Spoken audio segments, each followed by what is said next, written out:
Test, test, test. Looks good, looks good. And if I pull this up,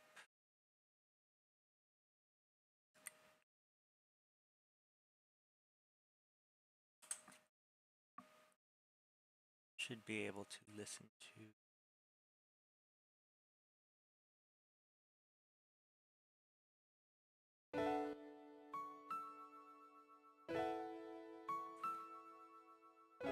That showing up? It is. Right. Oh, it can be a little quieter? There we go. See where that is. Test, test, test.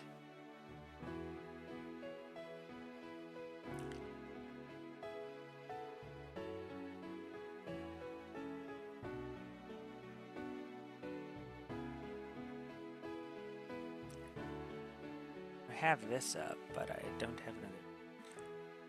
So I should grab my phone probably.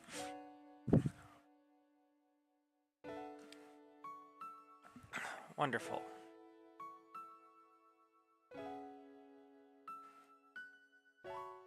So I've had a fun week. Our friend came to visit, hung out. But she is on a plane back, which means I get to go back to fishing and prepping for next challenge. I mean, I'm more planning than prepping. But either way, we are here now. I have to clear out my desk area enough so that I can put my phone down. I can go like that. That. And I need to enable rotation on my phone. That.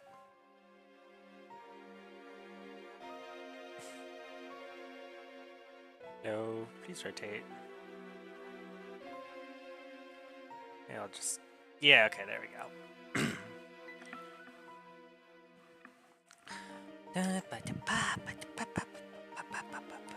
I've been playing a lot of Soul Silver recently, too. Just trying to beat Red, that's all. I'm not very far yet. I'm still in the, you know... Post-game is a subjective word in Gen 2 and the Gen 2 remakes. But I consider post-game once you've done every non-giant task. So, like, Frontier is post-game, but if you're still worrying about resource collection, it's not post-game. So I'm still gearing up to beat Red, so it's not post-game. Anyway, let's swap over. Let's point this at me, but let's swap over to OBS. Go to Terraria.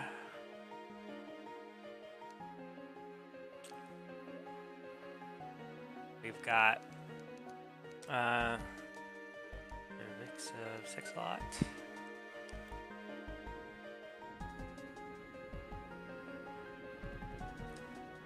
All right.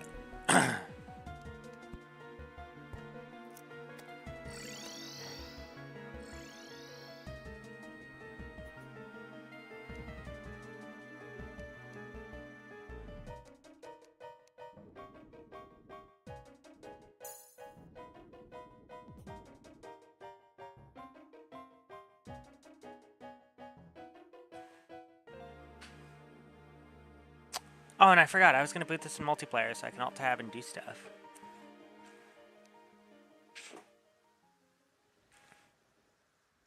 Oh boy, it's a blood moon. I think I have this one, Scalafish? No.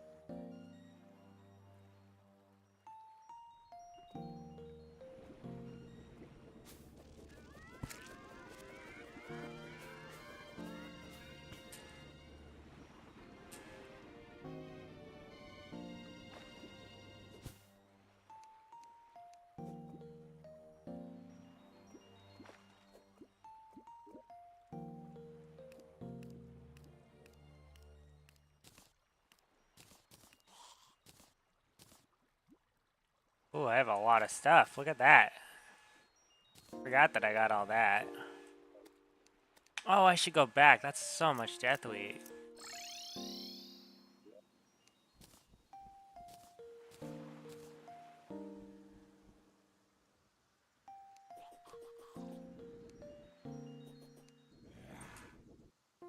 Let me at least put that away.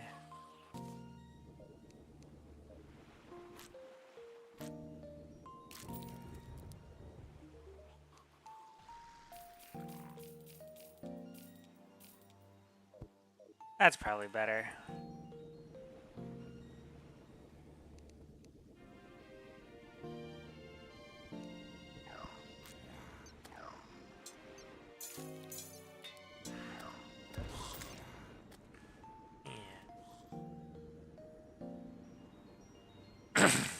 Anyway, let me get this one fish, and then I will boot it in multiplayer so I can alt tab.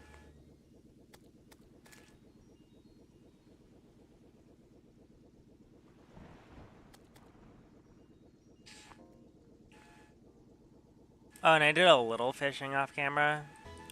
So let's actually check what I'm at.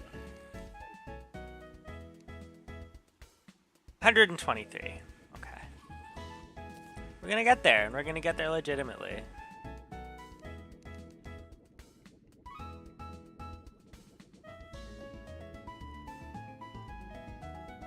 Won't let me type on PC. Oh, never mind, fixed it. I'm glad you're here, JJ. I also saw your comment on my piano playing, which is very much appreciated. That is Relic Song, also from Pokemon. Oh my god, I have 3 viewers already. How'd that happen? Unless it's one of me on mobile, one of you on PC, one of you on mobile. But it's a nice number to look at anyway. Where the hell is my... Yes.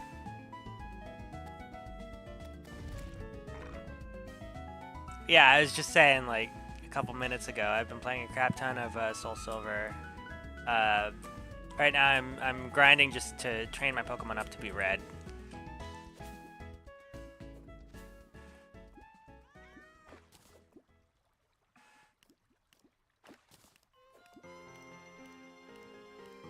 I have English Soul Silver and Japanese Heart Gold. My Pokewalker is also from Japanese Heart Gold, but Pokewalker has every language on it, so that's not an issue.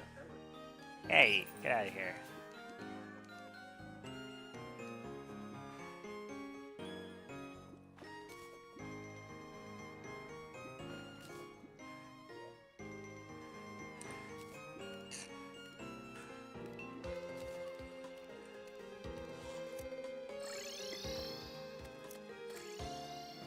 Bruh.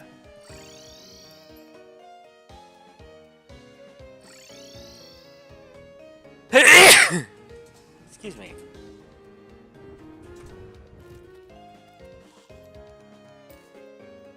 Yeah, I haven't done any emulation or anything. Like I have a hacked 3DS, but I own all of my Pokemon games legitimately, including what's it called? Dream Radar. I got that before the shop closed down. And I mean, like, fuck Nintendo, pirate everything. But also, I don't know. There's something that hits the spot about playing legitimately for Pokemon. I can't explain it. Oh, sorry. When I said all the Pokemon games, I mean all the ones that I play. So I have Heart Gold, Soul Silver, Diamond, Platinum, Pearl, Black, and White 2.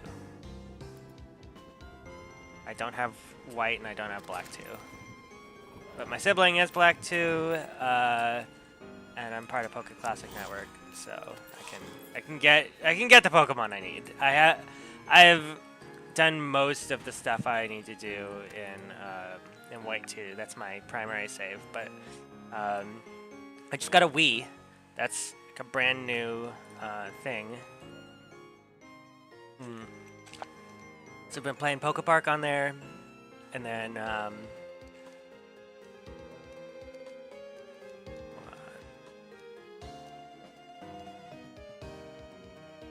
yeah, I've been playing Poke Park on there with my girlfriend, and then I'm gonna grab Pokemon Ranch, and I'm gonna play that, and that's gonna be wonderful.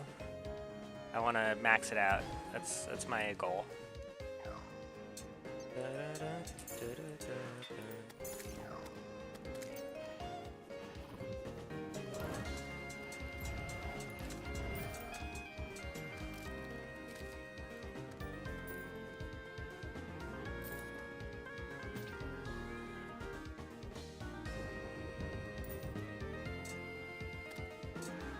I can find you the Japanese file. I got this file for Pokemon Ranch, but it doesn't do much. It's a Japanese file. I'm good, thanks. I don't need you to share me any files.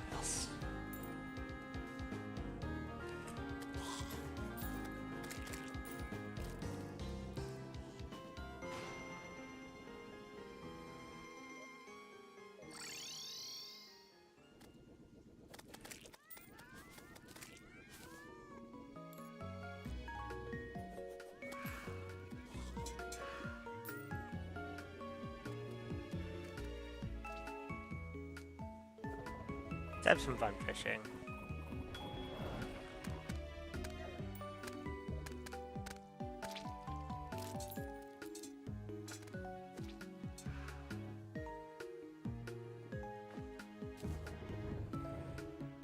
You haven't streamed in a few days, yeah. So my girlfriend is visiting from across the country, so I had to keep some priorities straight, you know, because we don't get to see each other in person very much. And it was a wonderful week. I was here for a full week. Hung out, played Pokemon, etc., etc. But she just got on a plane back, so it means I'm here. I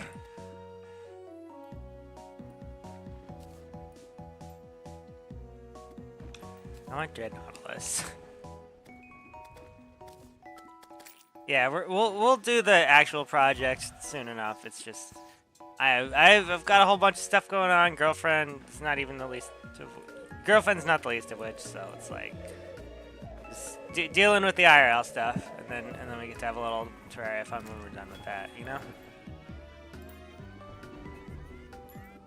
Anyway, I don't want the Hemogoblins.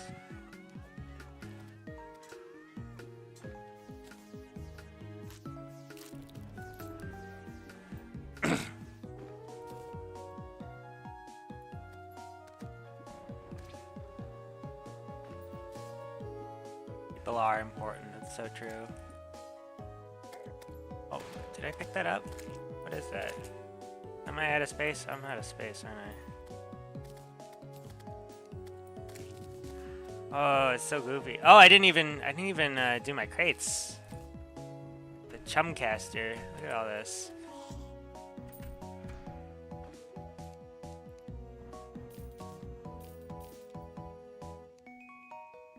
This motherfucker graduated! Fuck yeah, Beckett! I don't know, I know someone in chat who could say the same.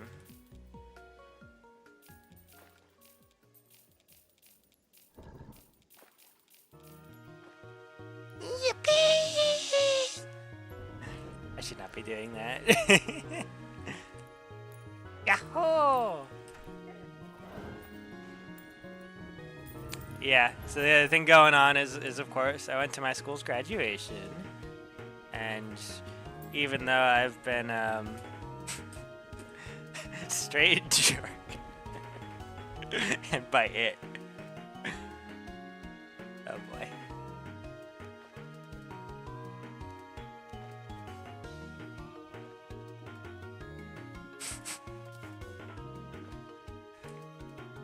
Alright, anyway, I think it's morning, so...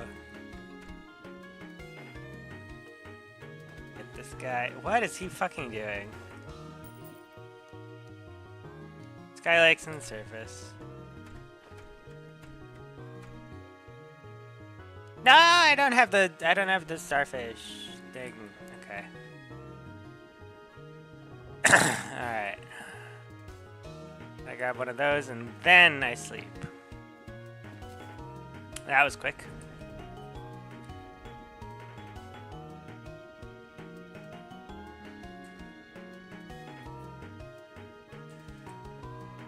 I had a train of thought that was going somewhere before Beckett crushed it. Yeah, I graduated. I've been graduated for already a full semester, but you know, formality because I was off semester. I came back. Thank you. Thank you.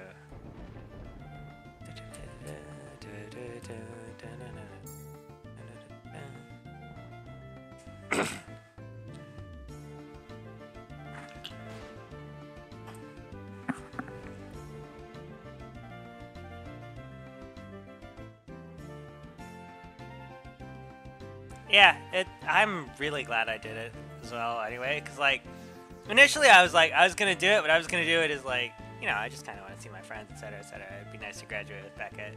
But there's a bunch of drama in my major, social drama. So it was more fulfilling than I expected to hear my friends call my name when I went up on stage. It was like, oh, people care about me and I'm validated. Nice. Magikarp! Oh, yes. Yes, this is Nose the Magikarp. So, I used to work on a security blue team. And, we had...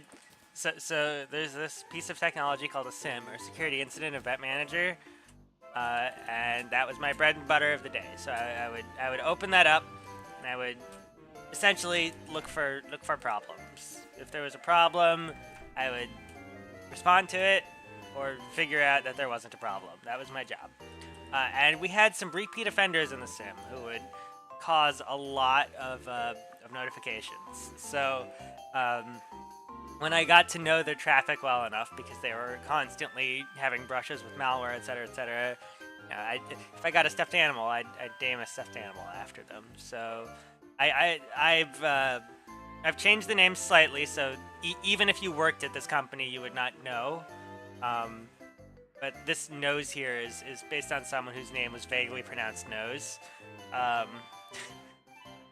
And this person at work would watch hundreds of episodes of a K-drama. I forget what K-drama it was, but they were watching it on piracy sites.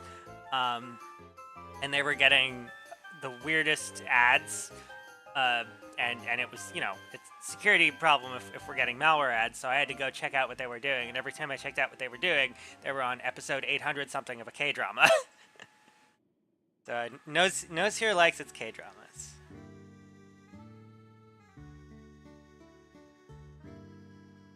And then in a pile over there, I have a Meganium called Breadbert, because there was a user who had malware downloaded like as we were setting up something that would store their files. So they had cloud storage, right? And they had malware on the cloud storage, and every time we tried to take the malware off the cloud storage, it would go back because we had backups for it. And it got to be a hilarious technical issue that I don't think we ever properly solved. So I got to see that username that sounds vaguely like Breadbert every day. Every day it was, oh, look, 3 more alarms from Breadbert. So, I have Breadbert the Meganium.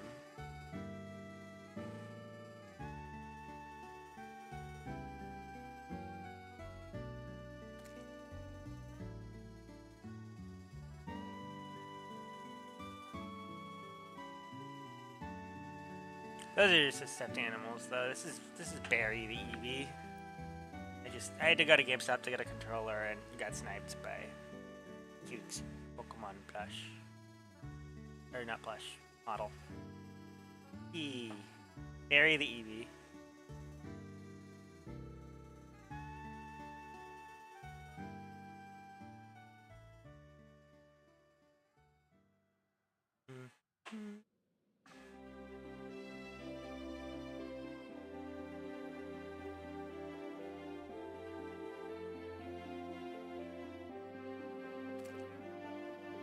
I thought I just hit a moondial.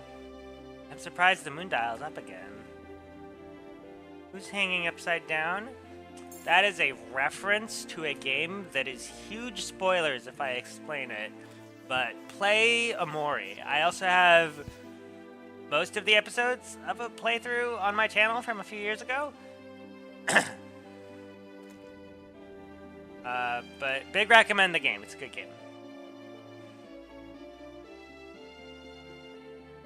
He spins. Anyway, this was handcrafted for me by my girlfriend, and one of the best gifts I've ever received. I'm at the whale guy. Oh, okay. I haven't finished Amori, but I'm slowly working on it. You should absolutely play it. It took me. I essentially played Amori in two bits. I played a bunch of when I first picked it up, and then it took me a year because I was busy with other shit, and then I played the next bit and finished it. Yeah, there was a puzzle in Humphrey that I got really stuck on, and then it finally clicked, and it was one of those stupid ones. It's like, oh, you're just not looking in the right place, but then it's so motherfucking obvious. It's like, okay, I see what you did there. Which isn't to spoil it for anybody. Please play for yourself.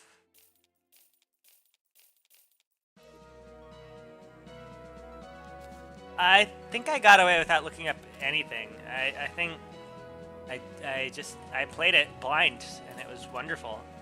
And it's one of my favorite pieces of media of all time. I was initially just playing it because a friend recommended it, but this is a friend whose recommendations I blindly trust because he constantly recommends me bangers. So I played Amori, and the only reason I was streaming in the first place is to show him. It's like, hey, this is me playing Amori.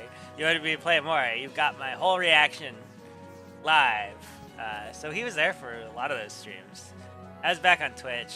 Twitch is blech. Stream doesn't get recommended on Twitch. People have to specifically search for it. YouTube, I can it's the algorithm. What happened to Twitch?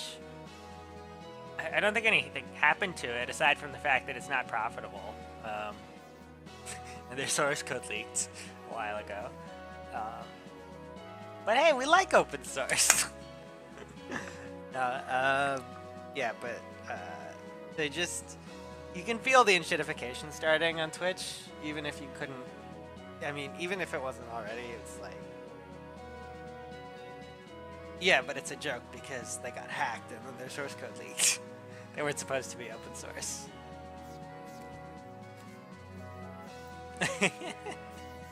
But I am a huge fan of open source, believe me.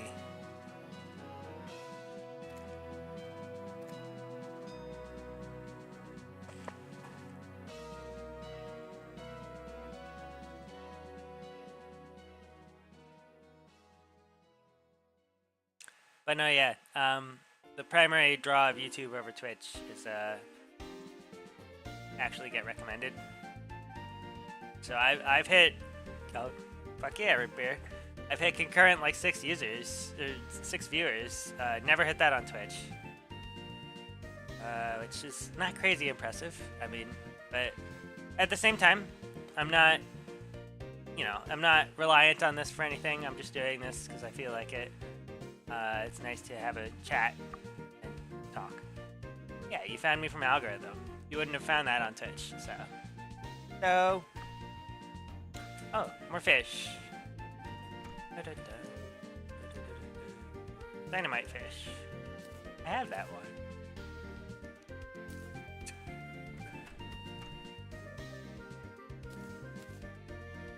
Oh, this is not my shop. Where did I put the thing? Oh, I'm trashing them, okay. Oops. I was gonna sell it anyway. There you go. Not even interested in Terraria. That is the vibe of I'm just gonna click on this stream of this thing I've never heard of before because it looks vaguely interesting. I have been there, friend. Anyway, I can alt-tab now, and the stream and the game keeps running because it's a multiplayer server that just doesn't have any connections outside of my LAN. means if I want to do stupid bullshit, like this idea I had earlier, Nestle corporate rap sheet. We can narrate the Nestle corporate rap sheet. Cause I was angry a while ago. I get oh no.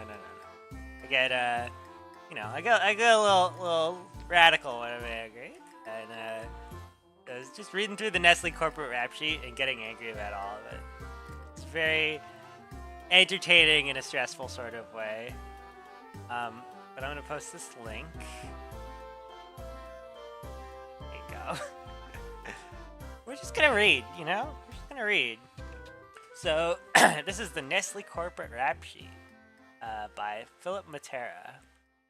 Nestle, the world's largest food company, is one of the most multinational of companies. With more than 450 manufacturing facilities in over 80 countries, spread over 6 continents, the company seems determined to feed the entire human race. It likes to call itself the, quote, world's leading nutrition, health, and wellness company, unquote. It is also one of the world's most controversial corporations.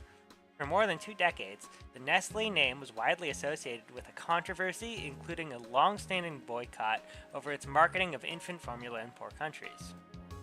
More recently, as of 2021, which is written, the company has been one of the primary targets of the global movement against the bottled water industry. The company's hardline labor relations practices in poor countries have made it a villain in the eyes of the international union movement. Let's start with the infant formula controversy. During the mid-1970s, Nestle, then expanding steadily throughout the Third World, made the target of a campaign protesting the marketing of infant formula in poor countries. Activists from organizations such as InFact and progressive religious groups charged that aggressive marketing of formula by companies like Nestle was causing health problems, in that poor mothers often had to combine the powder with unclean water and frequently diluted the expensive formula so much that babies remained malnourished. Nestle initially responded to the boycott of its products with a counter-campaign, which included donating money to a research center that funded Herman Nickel, a writer for Fortune magazine, to produce a critical report on the boycott campaign. That report was never written, but Nickel published an article in Fortune that served the same purpose. The piece, entitled "The Corporation Haters," referred to the religious group involved in the boycott as QNL Factory Bot 2.0. We'll figure it out at some point. As Marxists marching under the banner of Christ. Nickel was later pushed off the Fortune staff. Gee, I wonder why. But he was rewarded by the Reagan administration by being named ambassador to apartheid in South Africa. Oh boy. Nestle later changed its posture, agreeing to comply with a marketing code issued by the World Health Organization. As a result, the boycott was suspended in 1984.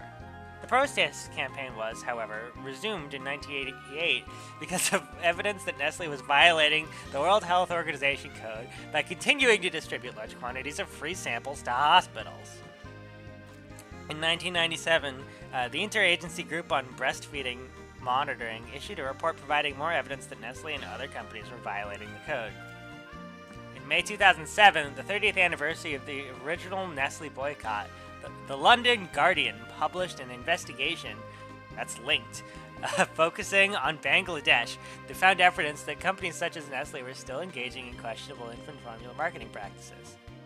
In April 2012, Nestle deepened its involvement in the market by agreeing to purchase Pfizer's infant formula business for more than $11 billion. We love antitrust! Oh, antitrust. So enforced, We're so good at enforcing antitrust that we make giant lawsuits and then never finish them. Ikerfish Cotton Crimson, oh boy. Go get this one. This is like underground crimson, or is this? Crimson. But I presume that means any crimson. We'll get back to the corporate rap sheet in a bit.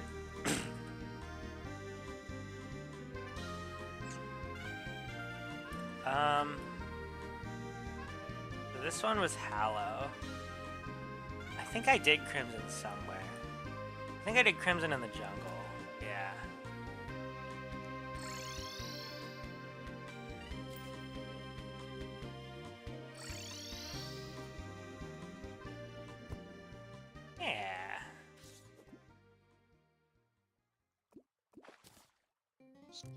Not even listening, to be honest. I just heard bottled water or something.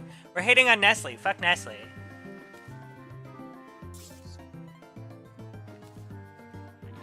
I'm reading the article at the linked... I'm reading the linked article. No more chalky milk. Yeah, what is it? Like 70% of chocolate is obtained through disgusting human rights abuses in the modern world. Ivory Coast, something or other. It's pretty bad.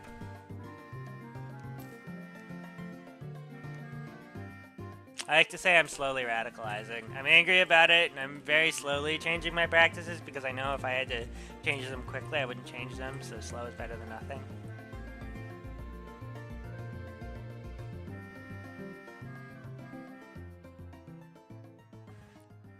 Where were we? Environment and product safety. Water controversies. After entering the bottled water business by acquiring upscale brands such as Perrier and San Pellegrino, Nestle began selling less expensive water in poor countries in the late 1990s. From the start, critics charged that the ready availability of bottled water, which the company sold under the name Nestle Pure Life, would make the governments of those countries less inclined to invest in the infrastructure needed for reliable public water systems. What the fuck? A 2005 report published by the Swiss Coalition of Development Organizations and Action Aid raised questions about the purity of the Pure Life water sold by the company in Pakistan. The company also faced challenges to its operations in the United States, including the Poland Spring, Arrowhead, and Zephyr Hills brands it acquired as part of the 1992 Perrier deal and the Deer Park brand it bought a year later. For example, when Nestle's Ozarka subsidiary sought permission to extract water from the Roar Springs in the East Texas town of Eustis in 1995, local residents raised a stink. Eventually, the company got permission from state agencies to proceed, but landowner Bart Cipriano, that's a different spelling of that name than I've seen previously, who charged that his well dried up after Ozarka began pumping nearby, took the company to court. The case went all the way to the state Supreme Court, which in 1999 ruled for Nestle.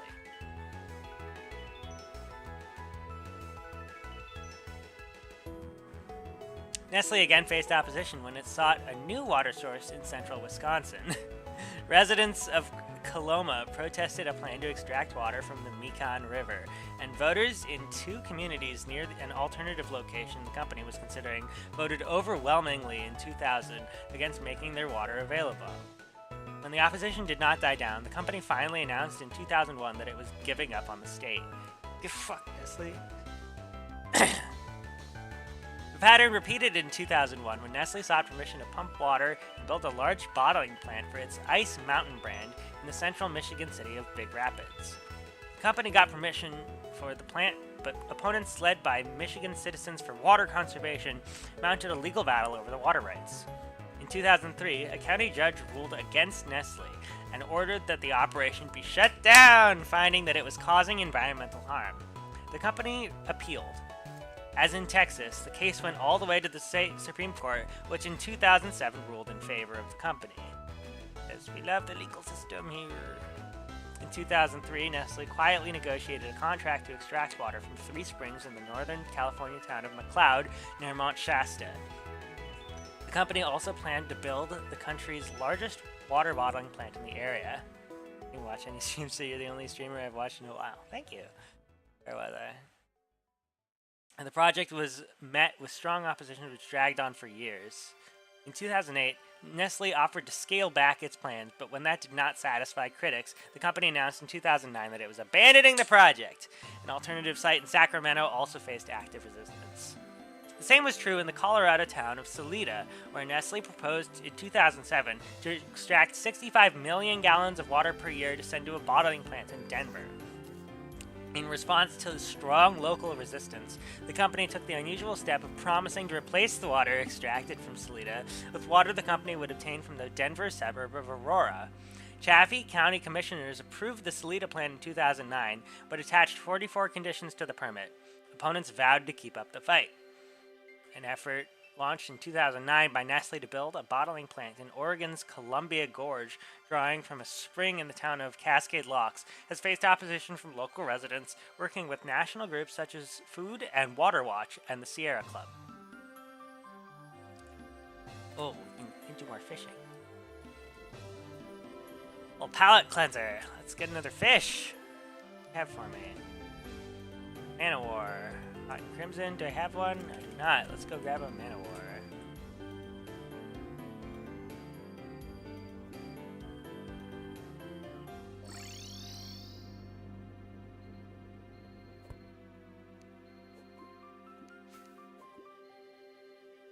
We do hate Nestle. Radicalize with me. Hate Nestle.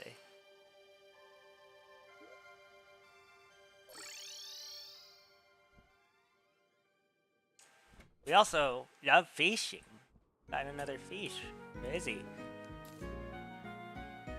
Are we gonna make a cult out of this? I don't know. Cults tend to serve a powerful leader. I don't need to be that. But if you want to get angry at Nestle with me, I'm down for that.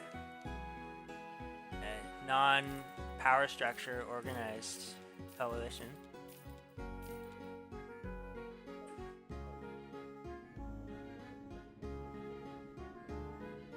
Maybe I'll open all these crates once I get the achievement. That'd be pretty fun.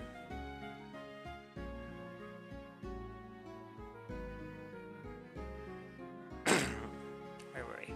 In 2011, Nestle abandoned plans to tap the headwaters of Florida's Waseesa River in the face of opposition from local residents working with groups such as Friends of Waseesa. In 2012, the project remained in limbo. Nestle Waters Canada has faced opposition to its application for a renewal of a water extracting permit.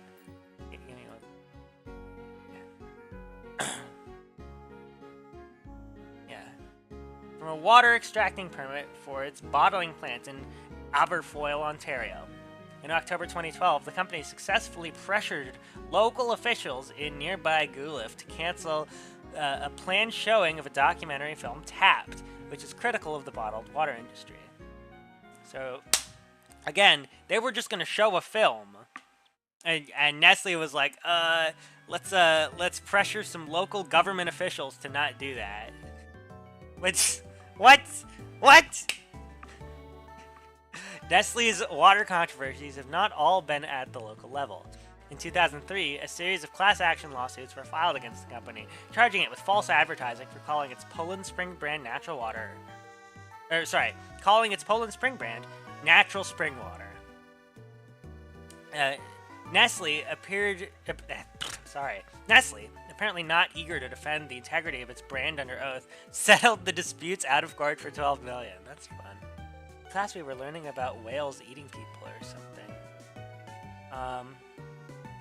I don't know, there's a religious story where that happens. I don't know how much that's a thing in real life, because whales, filter feed. They're mostly just interested in plankton, right?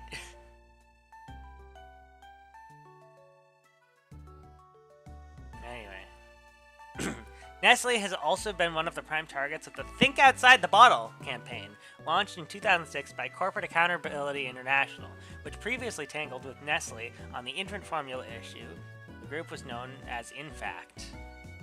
Nestle is so touchy about criticism of its water business in the United States that in 2008 it threatened to sue when Florida's Miami-Dade County ran radio ads claiming that its tap water was cheaper, purer, and safer than bottled water. In captivity or something, like they eat people at SeaWorld or something. IDK, I'm not listening much in class. Oh, should probably brush up on that then, if you're gonna parrot it. I know that SeaWorld has plenty of issues. As someone who's gone there and seen the whales and stuff.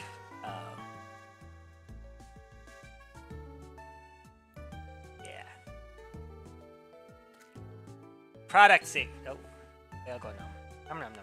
Product safety. In June 2009, an outbreak of E. coli food poisoning in the United States was linked to Toll House refrigerated cookie dough produced by Nestle at a plant in Danville, Virginia.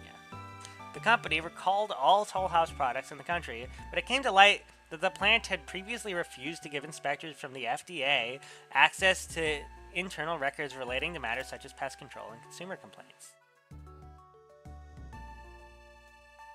In December 2009, the FDA sent a warning letter to Nestle, alleging that the labels on some of the company's children's beverages contained unauthorized nutritional claims. In July 2010, the company, under pressure from the US FTC over deceptive advertising, had to drop claims that Boost, Kids' Essential Drink, prevented upper respiratory tract infections and protected against colds and flus. So they're being like, oh yeah, look at how healthy our sugar is. So sugary, so healthy, right guys? In 2011, thousands of consumers of Nestle's Poland Spring bottled water complained of an unpleasant taste and odor. The problem was traced back to the company bottling plant in Framingham, Massachusetts, which was experiencing an elevated level of bacteria in its water source. I love bacteria bottled water. Anyway, let's get some more fish. Underground tundra. Do I have a good underground tundra for fishing? Not really. I can make one.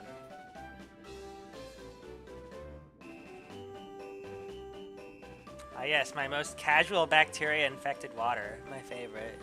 Me too.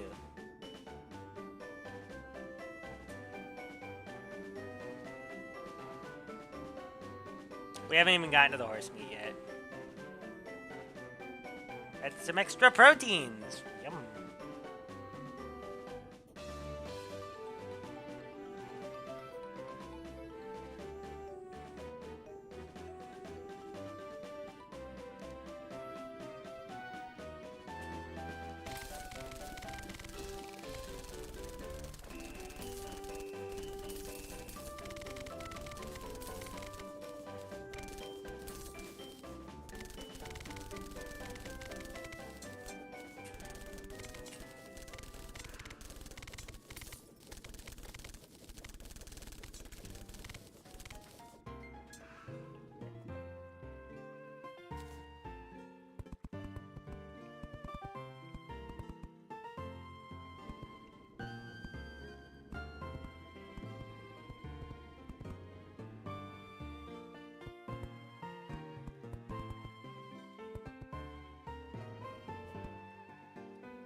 Where's my water bottle?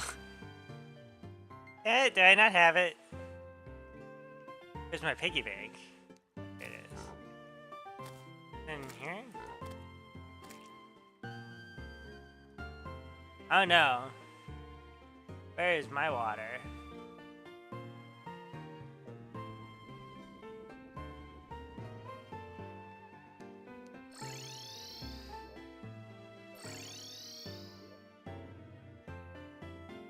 Another honey bucket.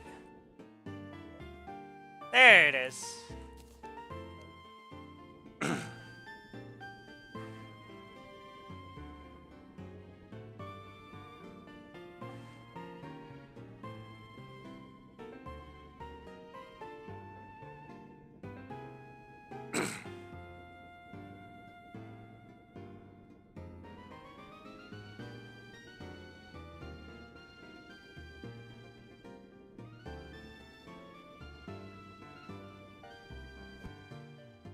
There we go.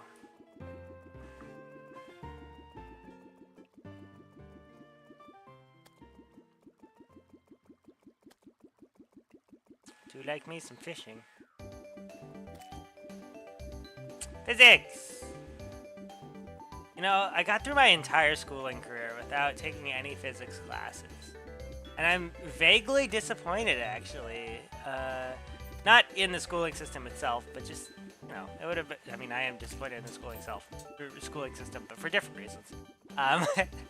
No, because I always it was always physics or some alternative, and I always managed to take the alternative. Even sometimes not wanting to, but like for schedule reasons.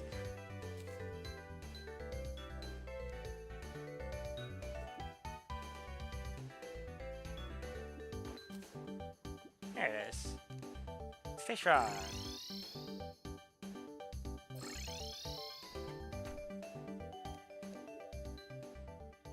It is just fish rod. That is just what it is. Thanks for the fish ass. Now that's great.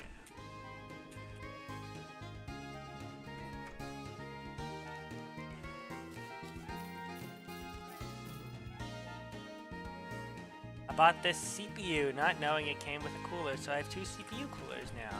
Hey, me too! Me too, buddy! I have 2 CPU coolers as well! Look at this thing! I need to install it. I'm lazy as fuck, but mine is really fucking loud. Like, am I showing up? Slight delay. Yeah, no, I need to put this thing on. It's even got like thermal paste and shit, and I've just been very lazy about it. Because that involves, you know, popping open the computer and screwing stuff. It's like,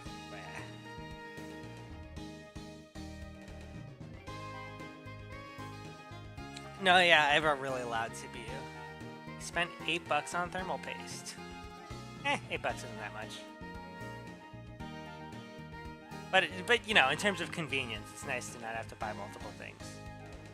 I have a friend who used to work in RMA, like people would send him tech that was dead on arrival, and he would check to make sure it was actually dead on arrival before replacing it.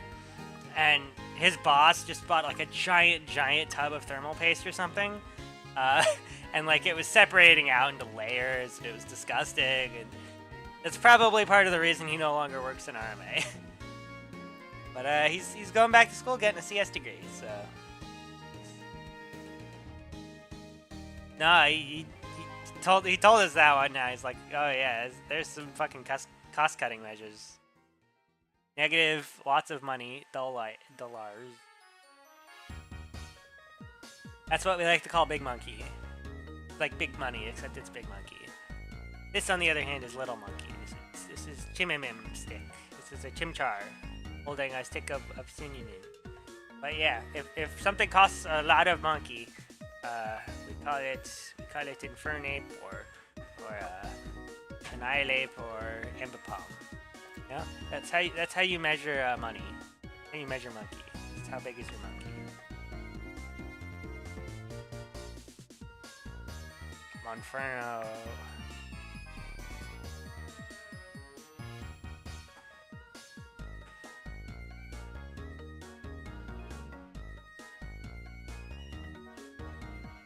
Medium monkey.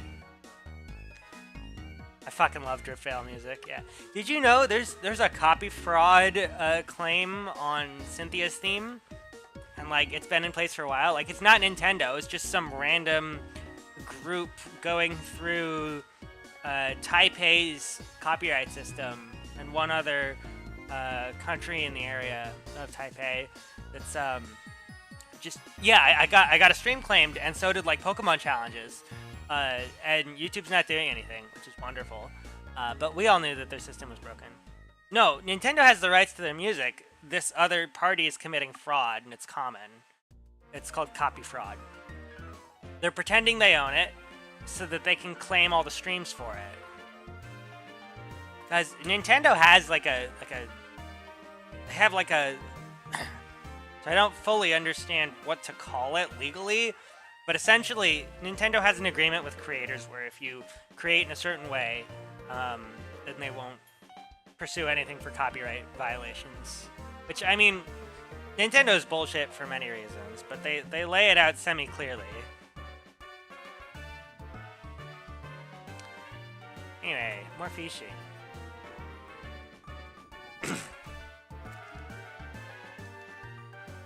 Underground Tundra again. I think we just built that. We'll go back to reading the Nestle corporate rap sheet. I have this one. I know I've been mildly distracted by discussions of CPUs and whatnot. But fuck Nestle.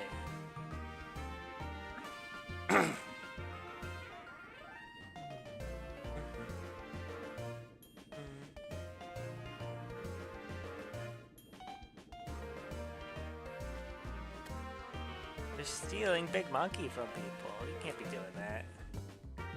That's illegal. But anything's only as illegal as it's enforced to be, so.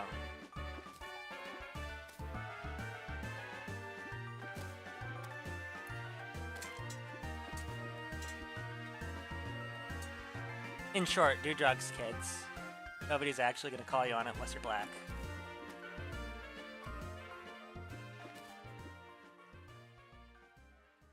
Yes, the copyright people stealing for an ape. Boreal crate, look at that. That looks cool. Look at that.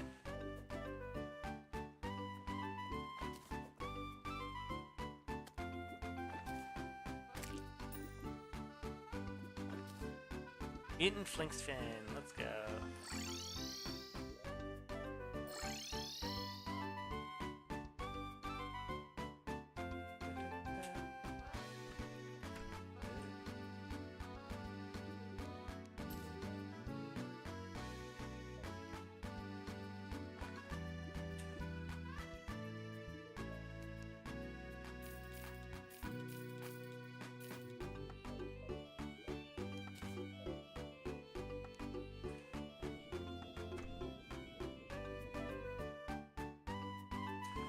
It's okay. I'm going back to the Nestle corporate rap sheet.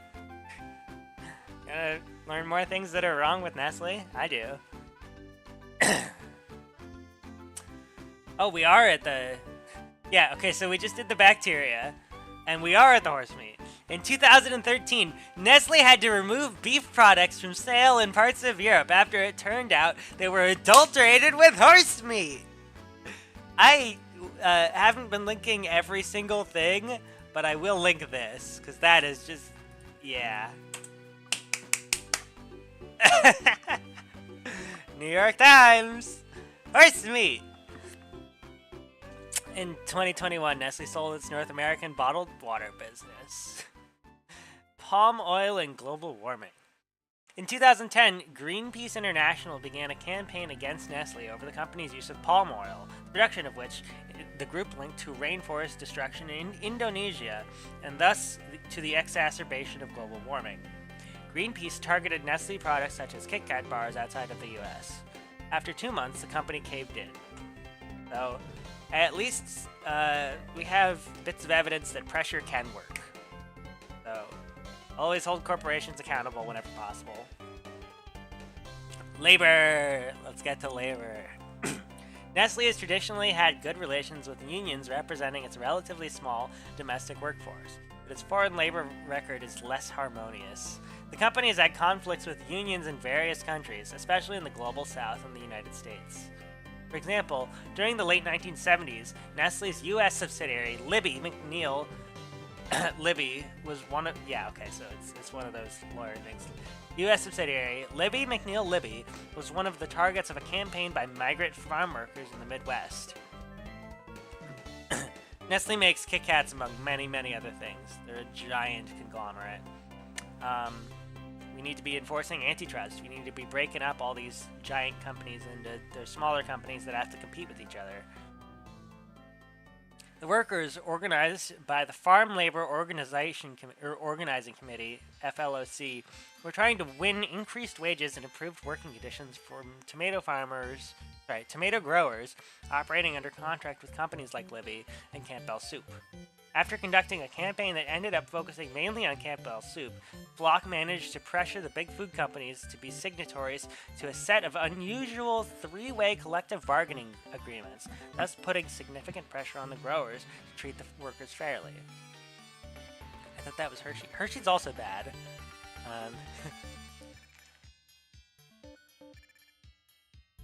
I can go find one of those charts that tells you who, what. Who owns Kit Kat?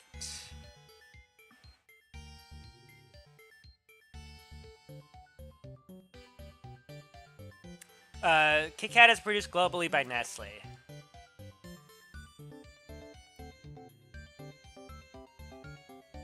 Gonna grab you this.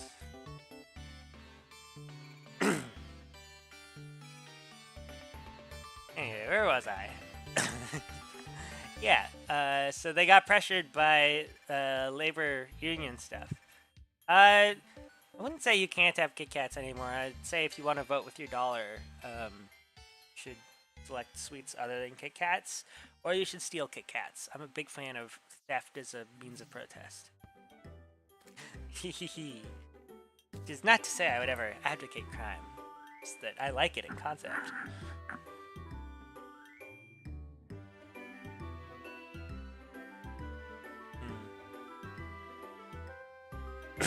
Nor have I. I just like it in concept. See?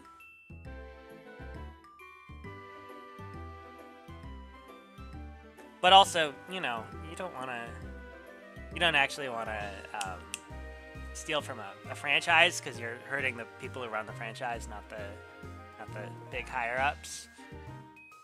Because of the way they've organized their risk. So if you're gonna steal from Nestle, you should like break into a factory and steal from Nestle.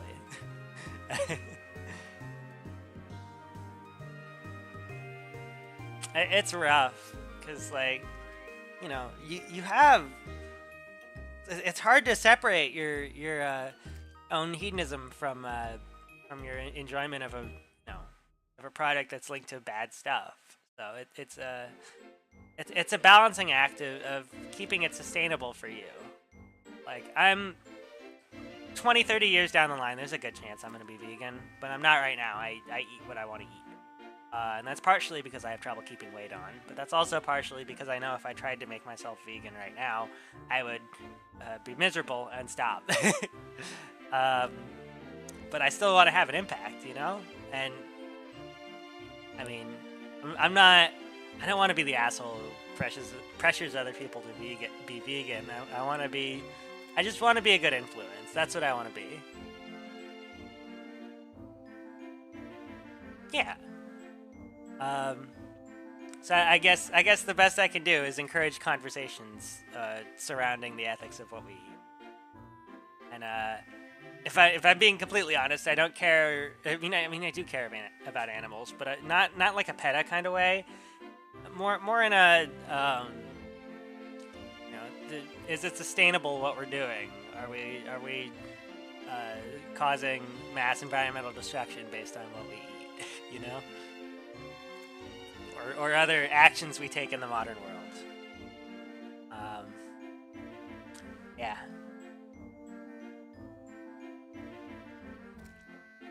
But you know, even if you know, one time you want to buy something from Amazon and then you think, what if I got it from somewhere else, and then you get it somewhere else? That's already a win. You don't have to go crazy radical like me. You can just, as long as you're making like small decisions, it's better than nothing. No, the traveling merchant. And I think there's a big push, especially on my side of like the political spectrum, for you have to do it perfectly, you have to do it right all the way. And I think a little progress is eons, leagues better than no progress. To go back to the Crimson.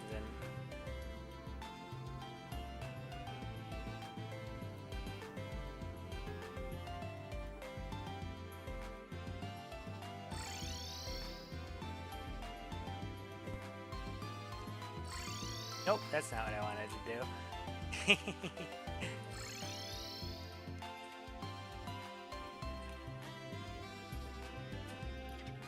There we go. 2 and fish.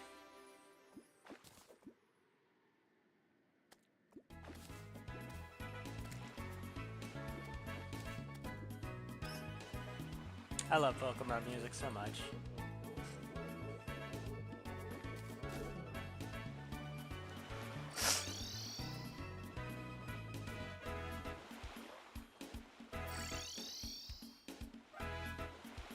Doesn't it give like a crap ton of protein? What gives a crap ton of protein?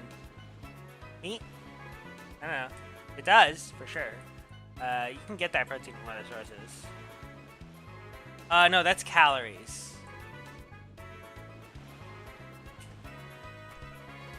So yeah, drinking a gallon of gasoline will give you all the calories you'll ever need for either the next month or the rest of your life, depending on who you ask. Yeah. So it's an awesome deal. You don't have to eat again if you just drink an entire gallon of gasoline. Drink an entire gallon of gasoline. Drink an entire gallon of gasoline. Listen to the voices in your head. Drink an entire gallon of gasoline.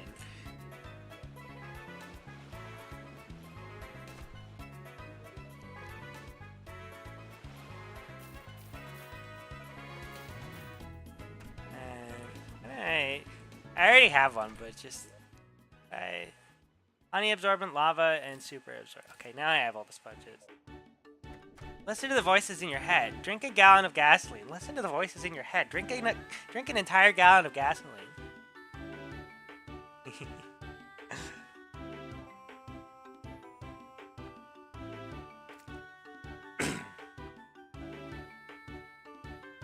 Over the past decade, Nestle has come under increasing criticism from its labor relations practices by the International Union of Food Workers, the IUF, a global federation of food sector unions.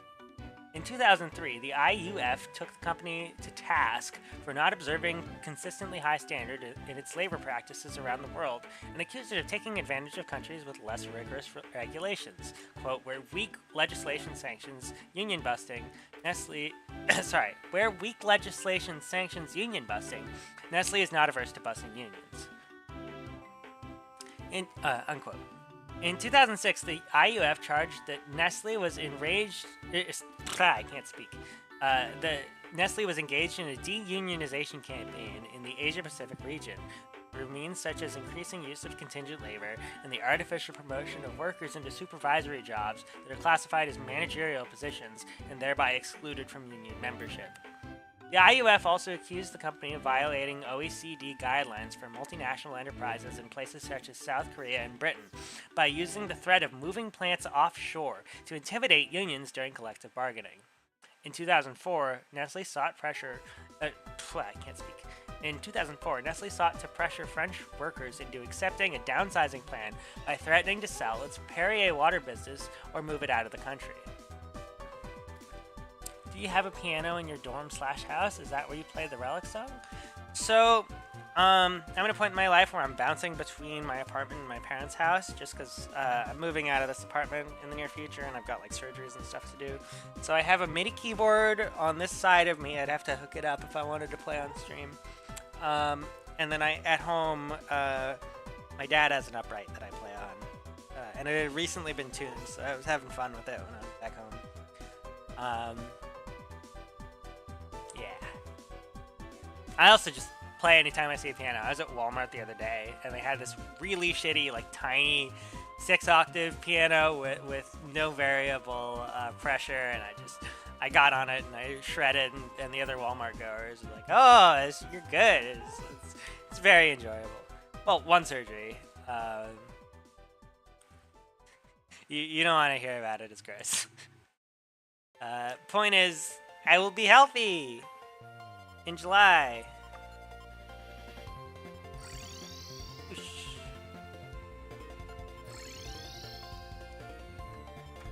Do we pass enough time? Did. We're going more crimson. Oh boy.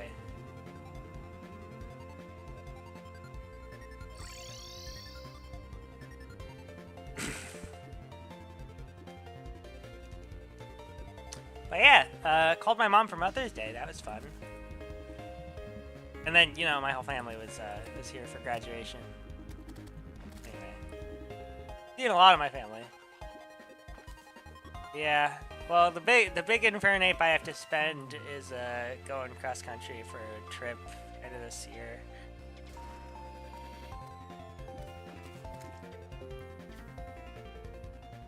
But we've got good insurance, so it doesn't mean that much in 2024 in the U.S., but it's not gonna be nice how much I have to spend. But I make all right money, if I'm being honest. It's not like crazy money, but it's like out of college, I'm pretty happy.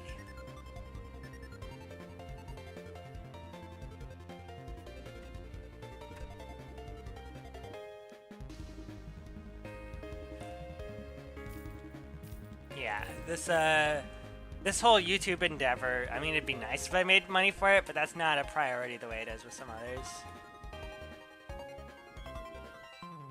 Terraria, let's fucking go. It's Terraria, and it's reading about Nestle's human rights abuses.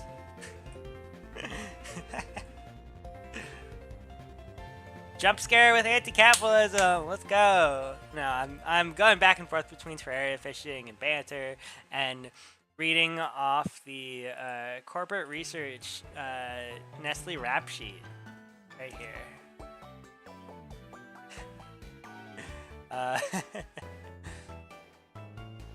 Although actually I can use this.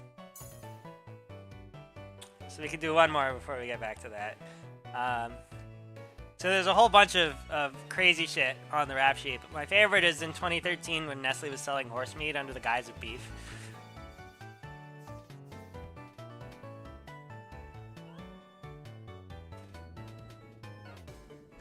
Terraria is such a fire game. Oh my goodness, it keeps giving me the Bloody Manowar. No, yeah, I've been playing a lot of Terraria since I was in middle school. Maybe even before that. I don't have 4 digits of hours on it, but I certainly have upper 3.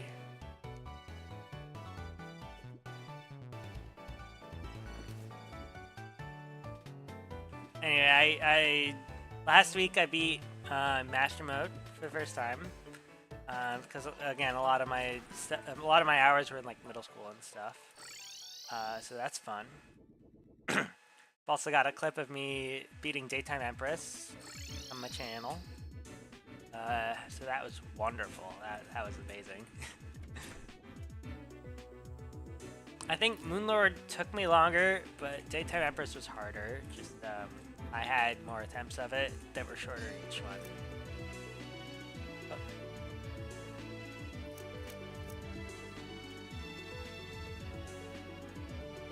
Hey, let's go back to the corporate rap sheet. Oh, I hate getting Terra Prisma on vanilla. I mean, I don't know. I'm gonna do modded. I'm gonna do you know, Calamity and stuff. But aside from like quality of life stuff, mainly just inventory management because I don't even want main miner. I'm gonna keep the difficulty as high as I can. Getting late. I'm gonna go to bed, Elf Factory. Bye. See you eventually. Peace, JJ. The Master Summoner ruined Empress for me. Oh boy. So I'm not blind on Calamity, but I don't know much about it. I know there are a lot of worm bosses, and I definitely want to do Infernum. But there's so much I don't know. But before I do my Calamity playthrough, A, I'm gonna get the rest of the achievements because we're fishing and whatnot. B, I have a little challenge, idea that I've had for a while that I've theorized around and I'm pretty sure I can do, which is to beat Duke Fishron pre-boss. So I'm going to start a world, I'm going to give myself a stack of truffle worms, and then I'm not allowed to kill any bosses before Duke Fishron. And I think I know how I'm doing it. So that's gonna start up. Yeah, it's gonna be fun. I have my own little strategy for dodging phase 3 in master mode, and I don't think I've seen it from anybody else. Everybody always uses you know, the gelatinous pillion or the shield of Cthulhu, and those are both boss drops, right? Yeah, I'm just getting it out of the way, and you're hanging out with me for some reason. But no, I need more chill stuff. I've been I beat master mode, right? And then I needed a little break before starting up the next big intense challenge. And also my girlfriend who lives across the country visited for a week. I saw his Terraria stream. I'm joining the Terraria stream. Let's fucking go. That's how we do it around here. See Terraria stream, join Terraria stream. It's Terraria stream. You got the Pokemon. Got the Junimo pet, and most charismatic radical streamer right here, who's about to read to you about Nestle human rights abuses.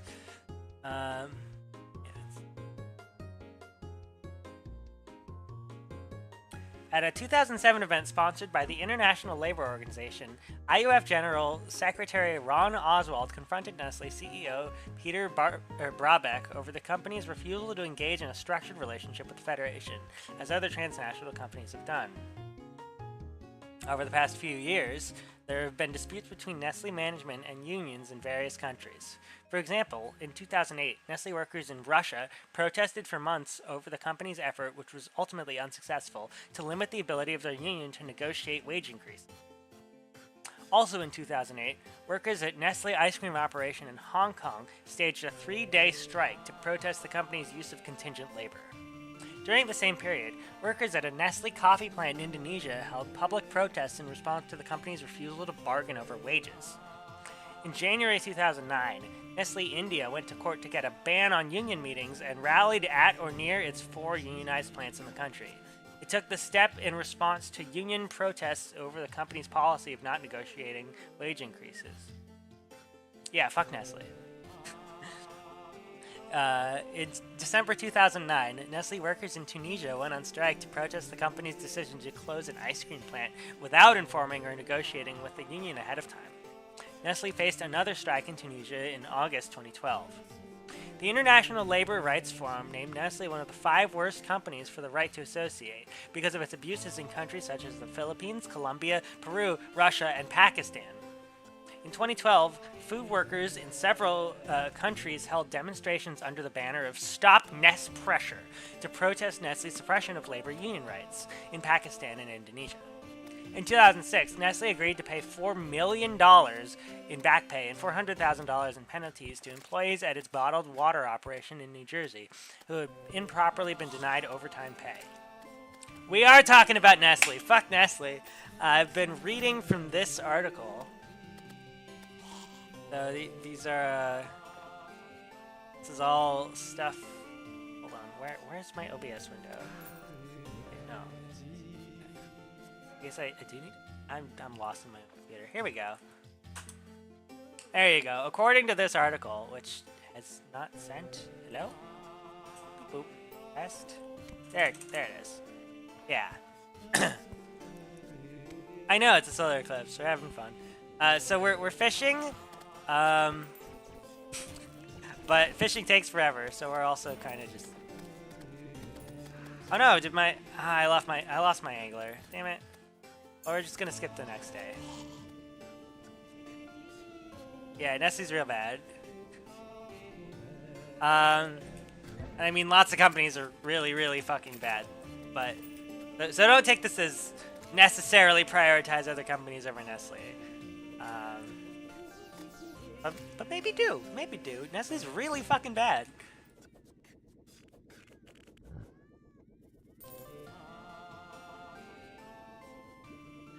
Anyway, I would like an angler again, please. Him and the princess are the only one whose death message is just that they left. Yeah. Well, he's a kid. You know, in Terraria, it's fine if you slaughter squirrels and bunnies and goldfish. You just can't kill a kid. I lost my angler. I need an angler. Come on.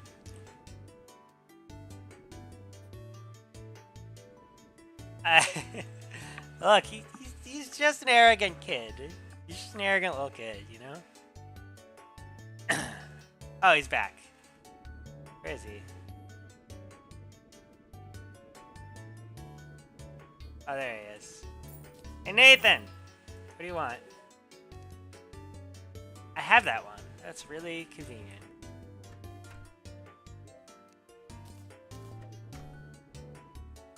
So bad the CEO thinks water is not a human right. That's 12 years ago. But the article I'm reading was last updated in 2021, and they're not done being awful. So.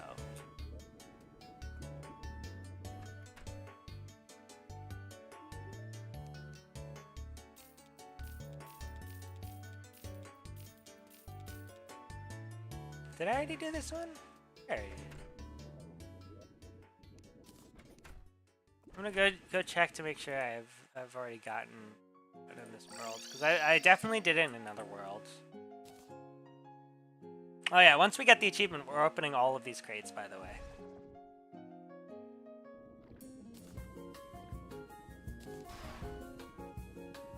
Oh, there's Satchel! Let's go.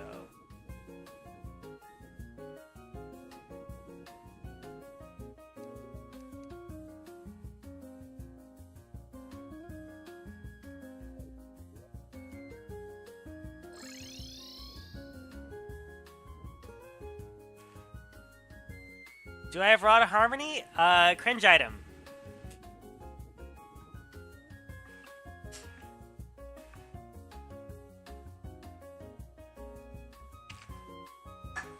If I get Rod of Discord, I'm pulling a Sorbet Cafe and trashing it. It's a crutch.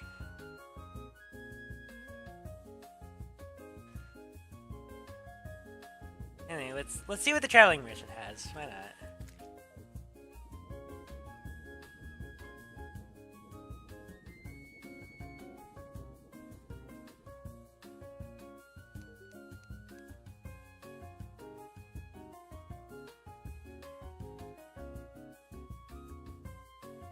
Do I want anything?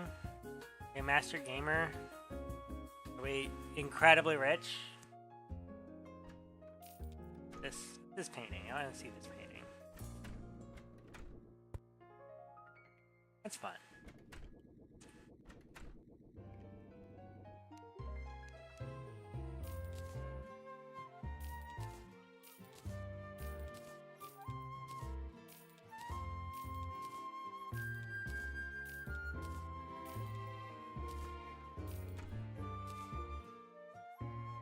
What would be the top 3 NPCs in Terraria?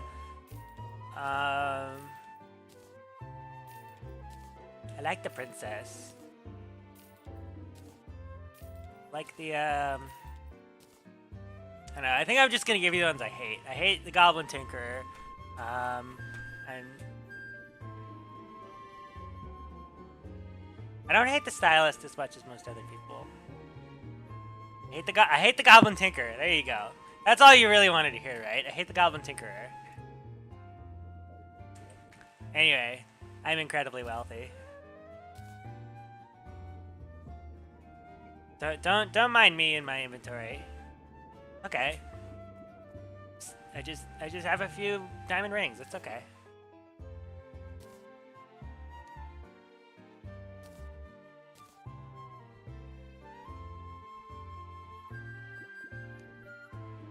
I don't think we need to particularly spend much energy on what I just purchased. I think we can just accept that I purchased some stuff. You know?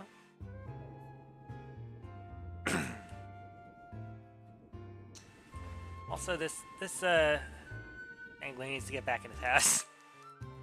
Okay. I'm gonna go to sleep. And get back to reading about Nestle. In 2005, the International Labor Rights Fund, ILRF, brought suit against Nestle and several other U.S. companies in federal U.S. court under the Alien Tort Claims Act, charging that they were involved in the abuse and forced labor of child workers in the West African cocoa supply chain. In December 2009, Nestle announced that its Kit Kat chocolate products in Britain would start to be sold with certification from the Fair Trade Foundation.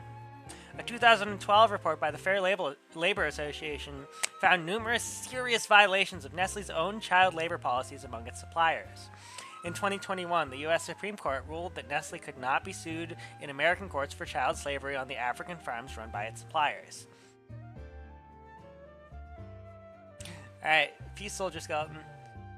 In 2006, ILRF sued Nestle again in U.S. court, accusing the company of complicity in the torture and murder of a Colombian trade union leader by paramilitary forces with which it allegedly had a long-standing relationship. In 2012, the European Center for Constitutional and Human Rights and the new Colombian trade union, Senal Trainal, filed a complaint with Swiss prosecutors charging that Nestle failed to take steps that could have prevented the murder of another labor activist. So Nestle's got some dirty ass hands, is all we're saying. Spying on critics. In 2008, a Swiss investigative news program reported that 5 years earlier, Nestle had used a private security company to infiltrate the anti-globalization group Attack. The undercover agent reportedly monitored the group's research work in the company that led to the 2004 publication of a critical book entitled Attaque contre l'Empire Nestlé. So that's the corporate rap sheet for Nestle we've just read. Fuck Nestle. You have any more corporate rap sheets you want me to read? I'm here for it. There are also a bunch of other links provided, and if you want to go check anything, it's all right here. This is not my journalism or research. I'm just an angry citizen.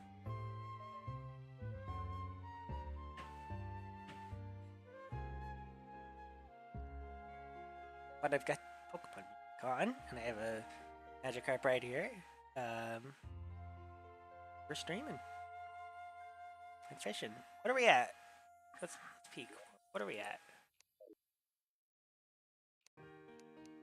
We are at 136 out of 200, so we're making pretty good headway.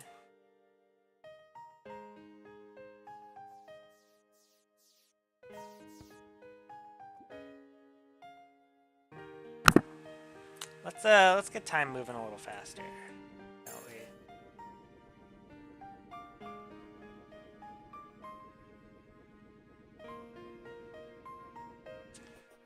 Angler! Get back up in your actual house, please. Limefish.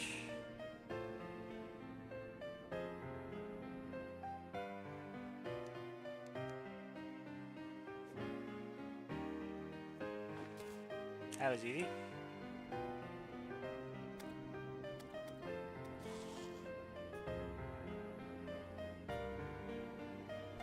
Oh, you know, I should put up my subscriber count again. That was a good idea to do last time. Why don't I work on that?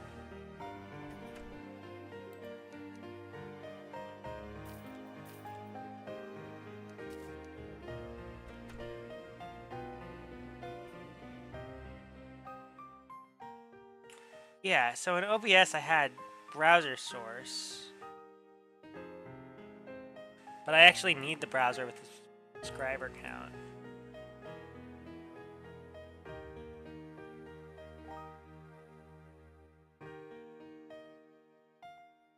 Excuse me. Oh, the lanterns are frozen. That's funny. In Lantern Night, the lanterns freeze, but nothing else freezes when you alt-tab in multiplayer. It says I don't have any viewers, so that's fun. Maybe that was just a glitch? I don't know. Maybe it wasn't counting my phone for a little bit and I do have 0 viewers. I still don't know if it counts my phone or if people are watching me. But hey, I should get up my subscriber count, and I need to remember how I did that. I can go to my channel, and then I can go back to studio from my channel.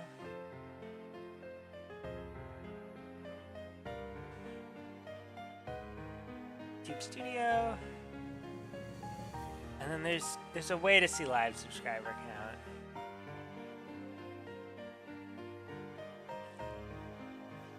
Is it just channel analytics? There's recent subscribers.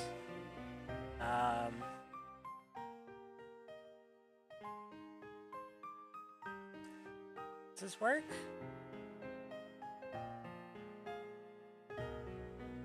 It's showing up sort of now. It's a little like plus 16 subscribers. You can see a tiny window of it. But where do you see the live? Okay. Is it working now? No, now you're seeing my live streaming thing.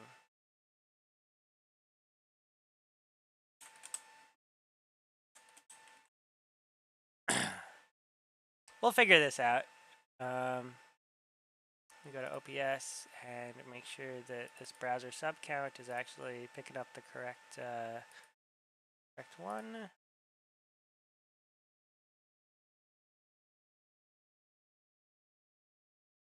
Okay. Oh, is my music stopped? Music. Need it to loop, please.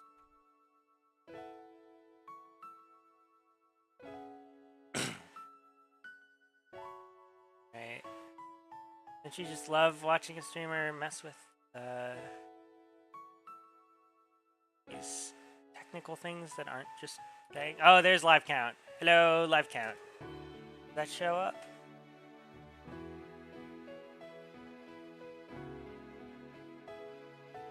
It does! Wonderful. Okay.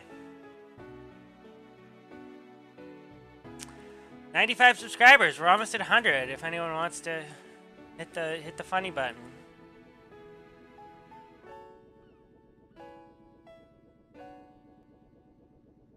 Alright, what are we at? I guess my name is Nathan now. Another Crimson Fish. Woo!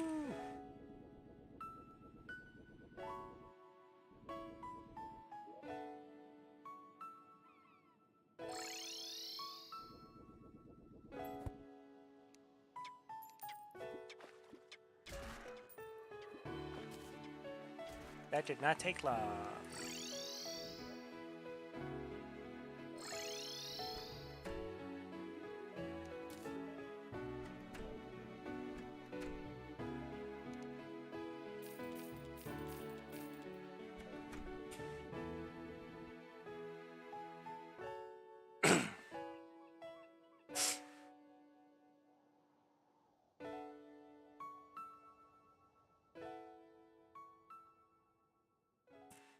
So I opened a hard cider last night, and then I drank like half of it. It's just, the can's just sitting there. Probably drink the other half.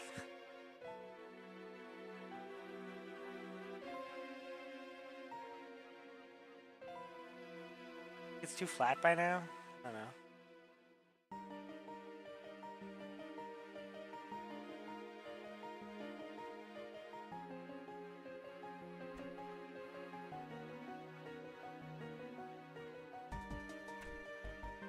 Yeah, I've had a good past few days, though.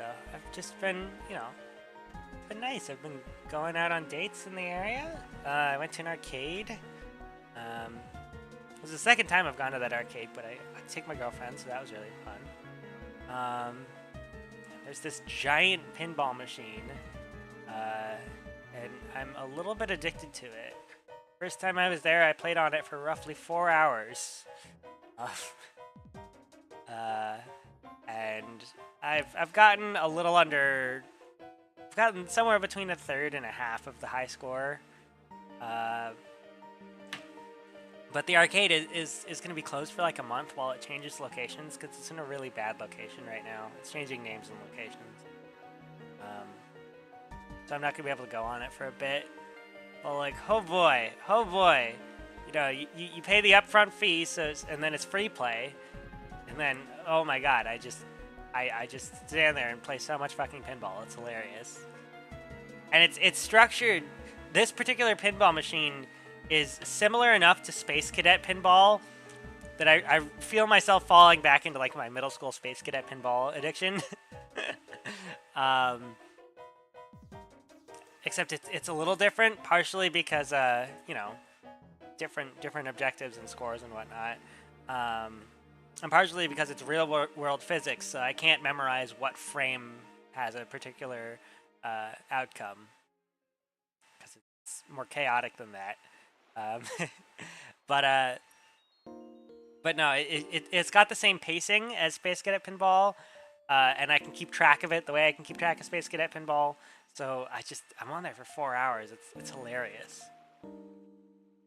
Getting baller scores on it, like, if I go there a few more times, I'm gonna get the high score.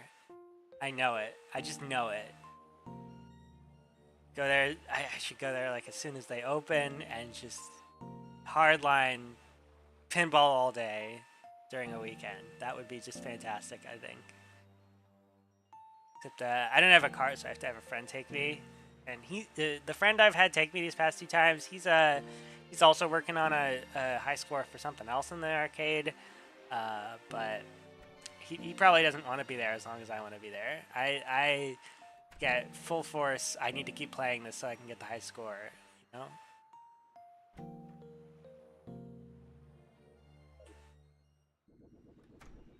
And it's fun. They've got like candy and stuff. It's a honest to goodness 80s arcade.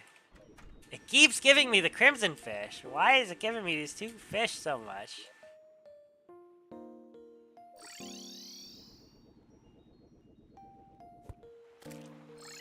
No, that's not what I wanted to do.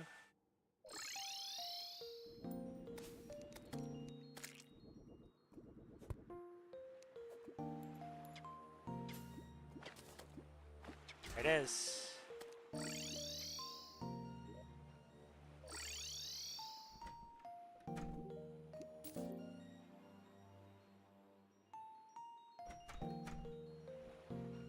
I really like the off-season Undella song. It's really peaceful. It's almost made it onto a playlist of mine. It's like a really core playlist. I have a playlist called That Vibe, I guess, on my channel. It's not like a, I mean, it's literally a public playlist, but it's not like a public playlist. I don't intend for other people to use it. But like, it's just some songs I like, I guess. But it's like 8 of them, and I just listen to them on loop because I have a much higher tolerance for repetition than most of my friends. I don't think I'm autistic. I'm definitely ADHD, but my sibling is autistic, and I think I might have inherited a little bit of the, oh yes, I'll just watch the same thing 18 million times in that manner.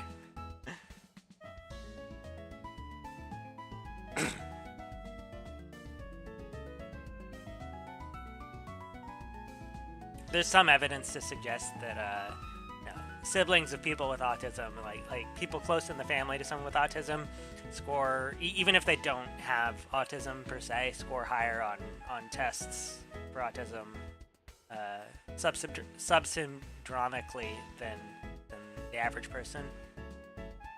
You know, that makes sense to me.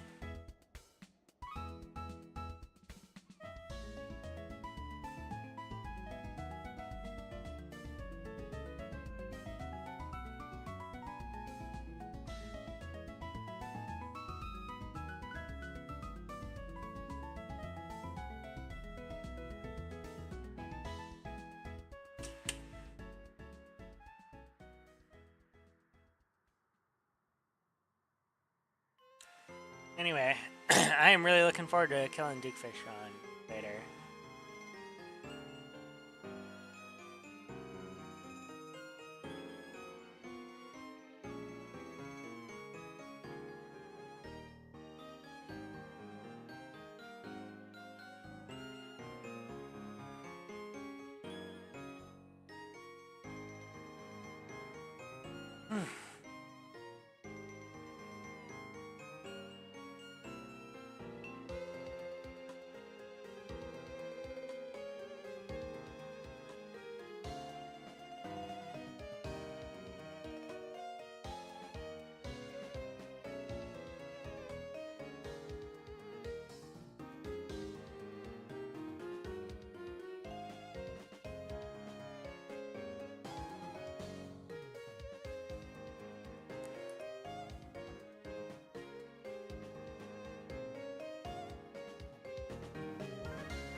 I think it'd be fun to have like a coding project that I do while this is going on.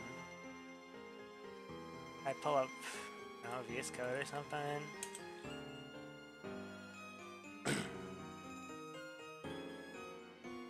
I don't want that.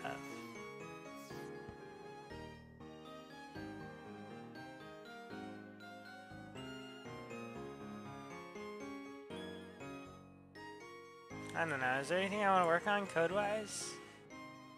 Other than South Factory Bot 2.0?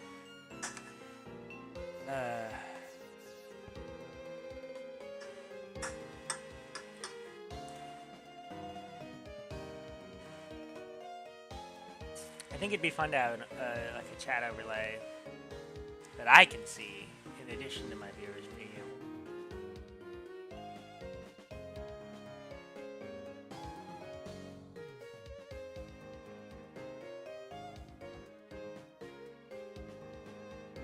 I think we should start with my viewers being able to see, though.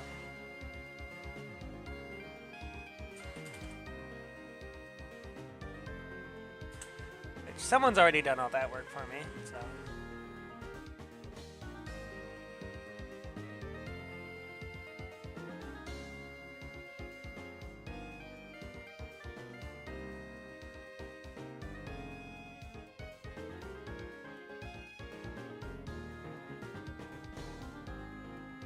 Oh, is this browser source?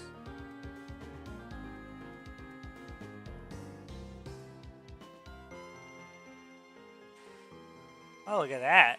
That's fun.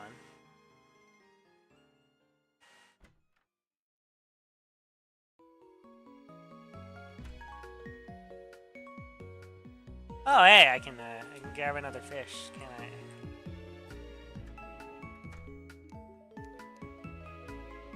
Desert fish. I'm sure someone, really stupid someone, tried to tell you there was no water in the desert. We're absolutely and positively wrong. There's this thing called an oasis, and it has water in it. That's what happens when you have water. That's right. You have fish. You're a fish that tried to sting you and pinch you and do all kinds of other mean things to you. A perfect pet for me, and a perfect job for you. On it. Desert fish.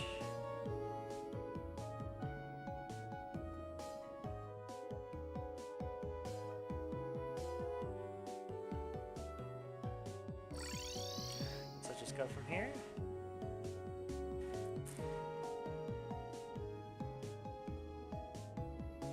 Should be easy enough. That's not what I meant to do.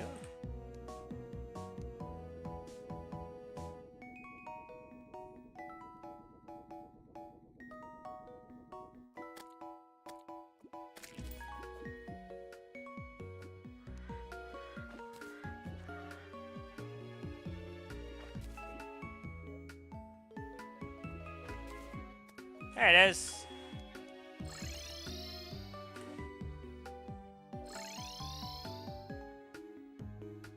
Hello.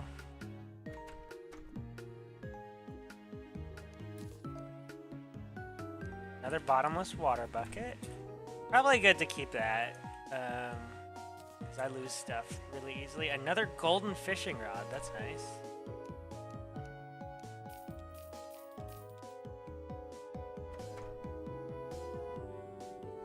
And back to sleep we go.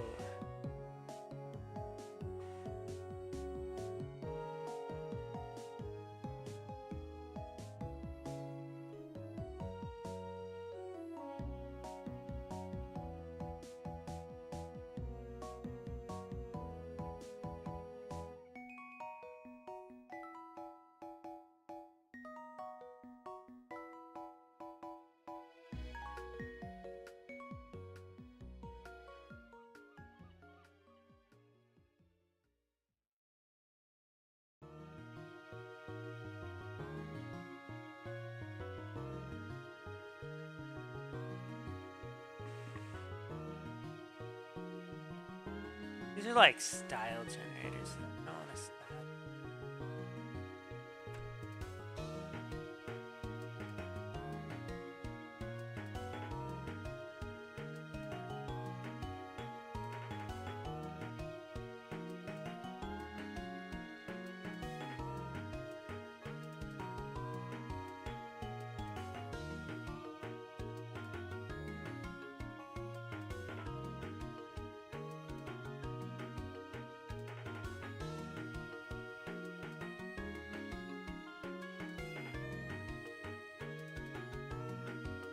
I get just a plug-in.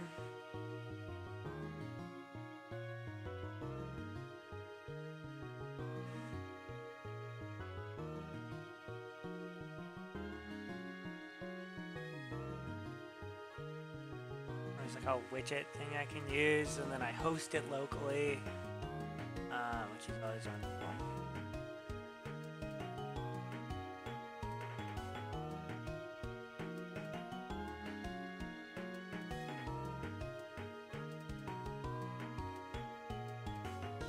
T widget. Okay, let's play with this. Let's play with T widget. Ah, it's Microsoft Store. Disgusting. And it's got an installer? Fuck no.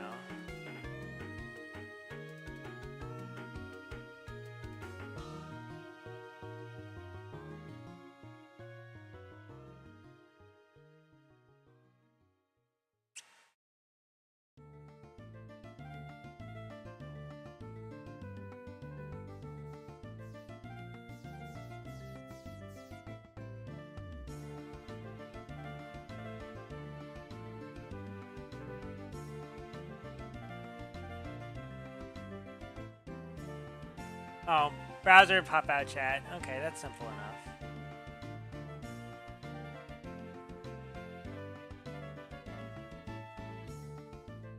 Change the source's name to chat box.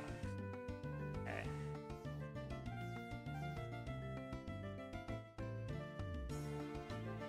Yeah, let's play with this. That's not that bad.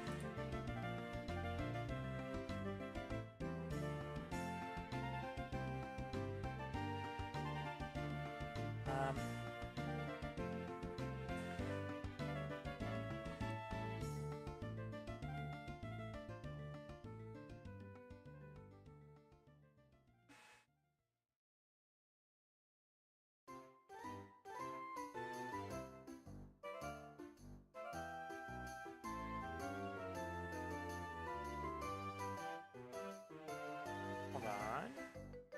I go to my YouTube. See that I have no streamers, which is wonderful.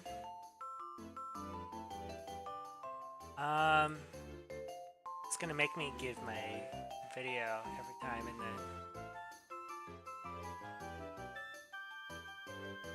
Okay, I'll automate that eventually.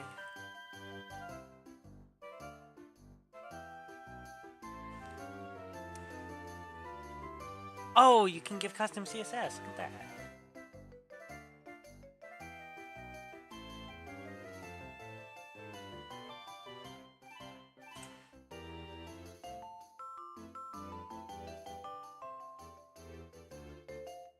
What's this look like?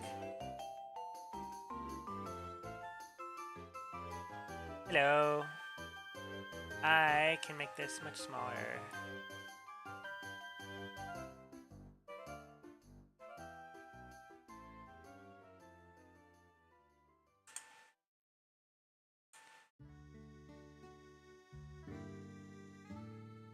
Well, maybe not that small. 100, 500? I don't know. 500 by 200? I don't know.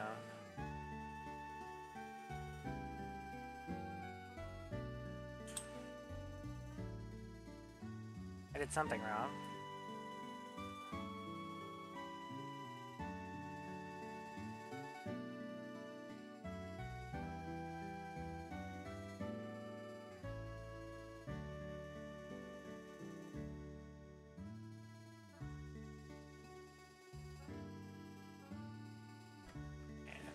Width, I don't know, 100. Height is, how's this?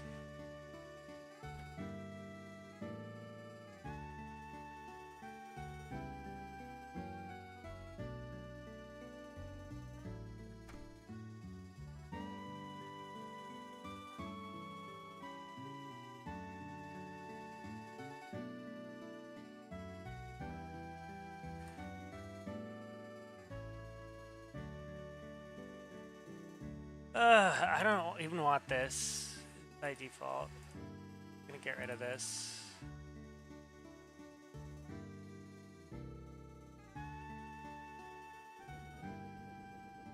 Party time's over.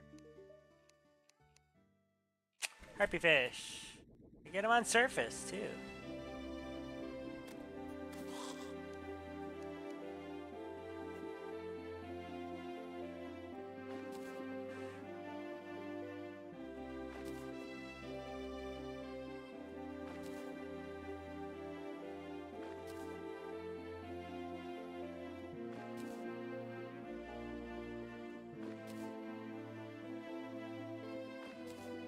There it is.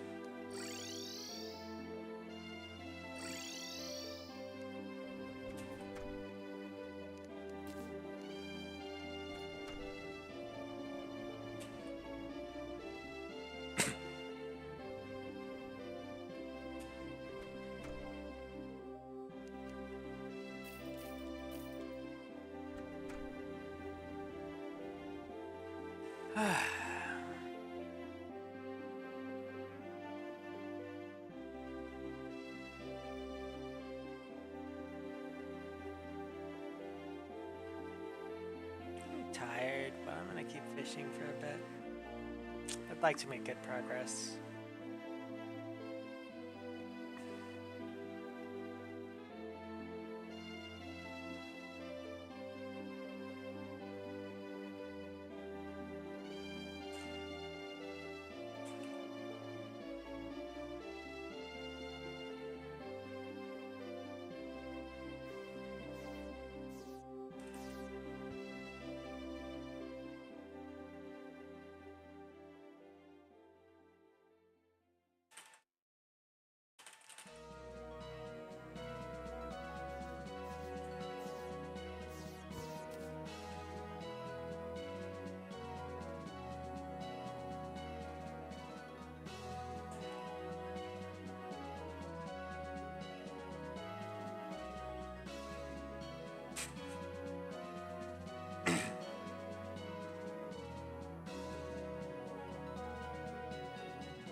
I think I have those.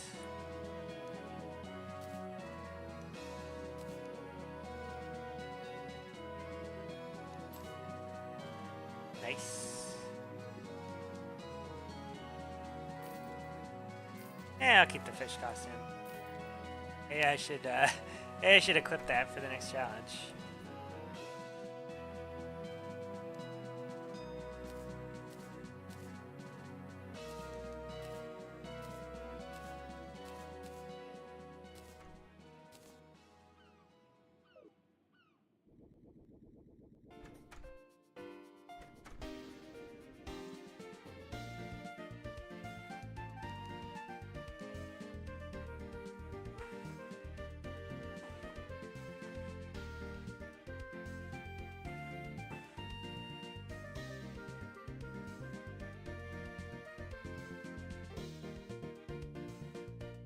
I don't even have Discord though.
142. Oh boy.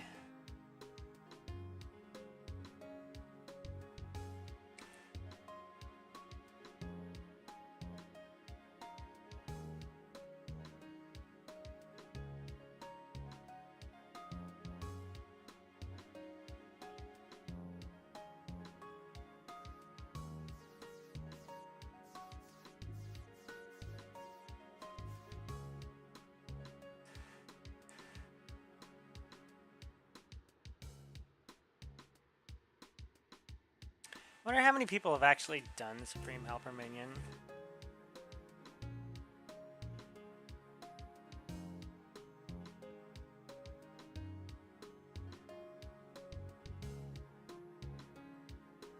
Okay, well I did Good Riddance, which is even harder than Supreme Helper Minion, so I'm happy. And then Rare Realm, I just have to type some letters. I think I'll do Get Fixed Boy eventually. There's new content. I'm very happy for that. But also, you know, Calamity Infernum, right? So we'll see. We'll see. Maybe I'll do Get Fixed Boy first. The Get Fixed Boy playthrough could be pretty fun. I might just do it on Expert, though.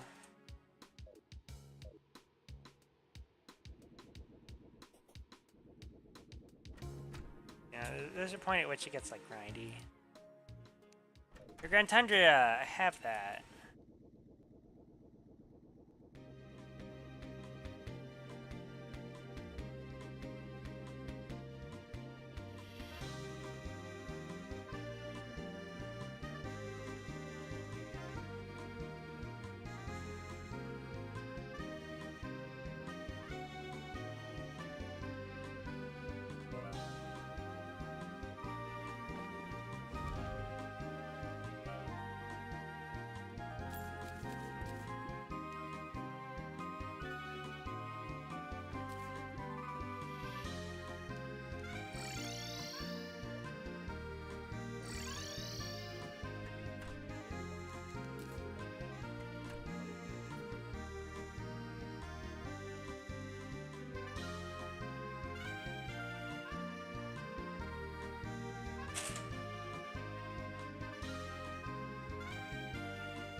I want to read the Horsemeat article.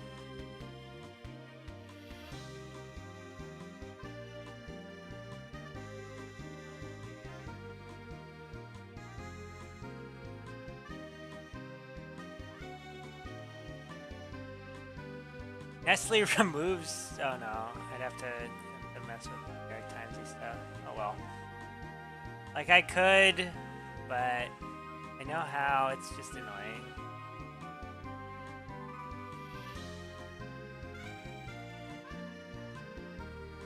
Disc. What about it, Beckett? Oh, fuck. Discord. That makes sense. How you doing, Beckett? Yeah. It's good to be back. It's good to be back. You're in New York again?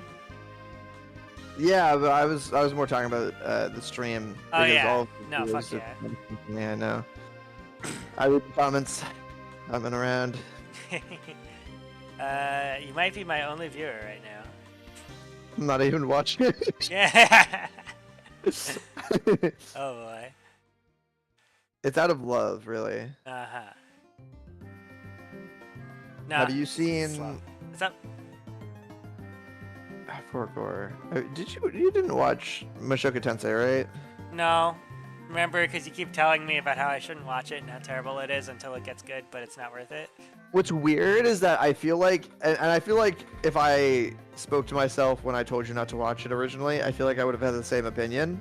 However, I was so mad at the show that I feel like I just didn't want anyone to watch it for my, like, I think more so, I think I didn't want anyone to watch it because I told them not to watch it.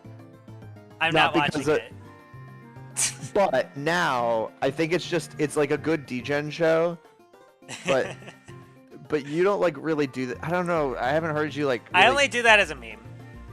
So okay, like, you do it yes, as a meme, don't watch it. I watched the entirety of what's it called? I'm not Redo telling of the Healer. story because on the off chance that it's on the internet, I don't want someone to find it for whatever reason, but you know the story.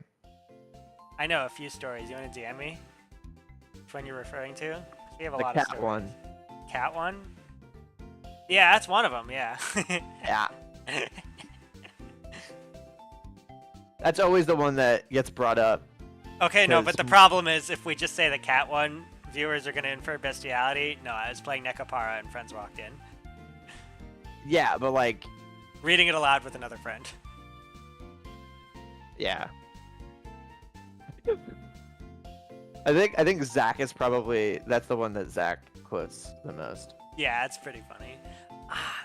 I miss Chris. She had to drop out for financial reasons, but she knows anything and everything about DS hacking, along with a friend who is still in college, Red. I've done a lot of DS stuff with both of them, more with Red than Chris,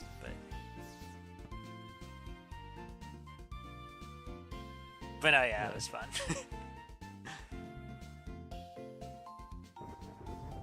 I have almost all the achievements in Honey Pop.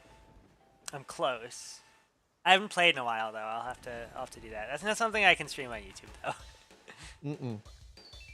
I don't know, I could make a Or something that you should. no. I can make one of those like campsite accounts, and instead of like stripping naked, I could just do Honey Pop playthrough. I feel like you'd actually get viewers for that. I might. Like we should bring Twitch into porn. Like we should like play like anime hentai games or whatever. Like I've never played a hentai game in my life. A fact that I'm very proud of. However, Okay. however, I think it'd be really funny because there's so many like booby streamers on Twitch. I think it'd be really funny if you just like went on like porn campsites and just played video games. There's probably a market for it. I know there are VTubers who kind of do that. I think, well, no, but like actually like full commit. I think that'd be hilarious. Non-zero chance. I mean, I do like And Honey then people Pop. would It's like jerk off to like the game and not you. yeah. But you could be well, like, I wouldn't care either way. It's just, I really like Honey Pop. It's like the best fucking match 3 game out there. So, you know, you're like, I'm just happy they're getting off.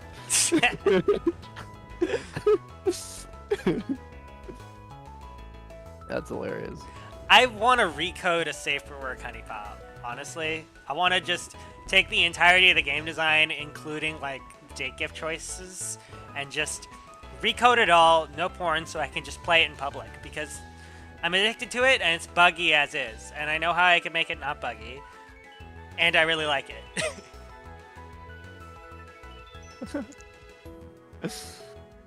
Yeah. But no, it's got this like, there's a little bit of randomization in how the items like fall, and then like they do like real-time matching, which means that it's inconsistent and unpredictable when you have simultaneous matches. So there needs to be like an algorithm that just you have one state of the board, and then you have the next state of the board, and once you hit that next state, you have a deterministic way of analyzing which matches go when. That's what it needs. And I really want to write that. But also it's got all this complexity with like different strategies and date gifts. Like, you know, there's like a whole meta to it. There's a meta to this match 3 game. Interesting. Very interesting.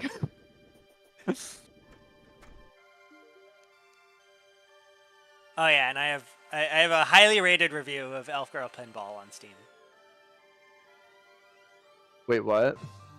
I wrote a no bullshit review of a shitty Korean game called Elf Girl Pinball, which is What? as degen as it sounds, and I just like earnestly described the gameplay, and people like it. So go check my Steam.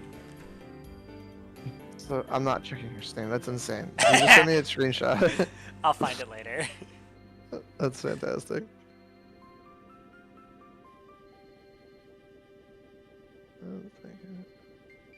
You can also scroll up in maps if you want to find it before I find it. Oh no, I don't want to go to the tundra. I want to. jellyfish.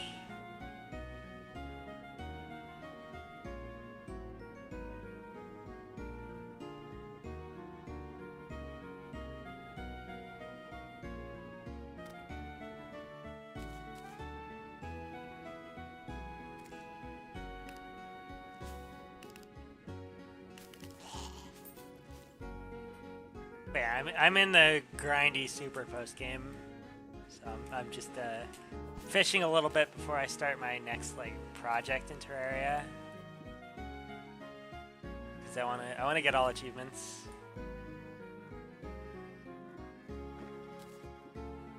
In Terraria? Yeah.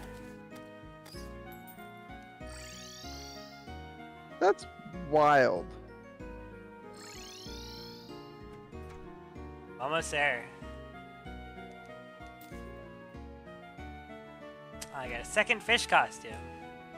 I don't understand, like... Yeah, I guess I understand what you... I have watched you grind League. You are in no position to speak. Don't say grind League. It's not grinding League. It's just playing a lot of leagues. It's not grinding when you play it like a fucking, like, after-school thing. Okay. Like it's a daily thing. It's not like I'm grinding Elden Ring. That's a grind, because there's an end. I'm you know. You doing fishing yet? I'm doing so much fishing. Player 5.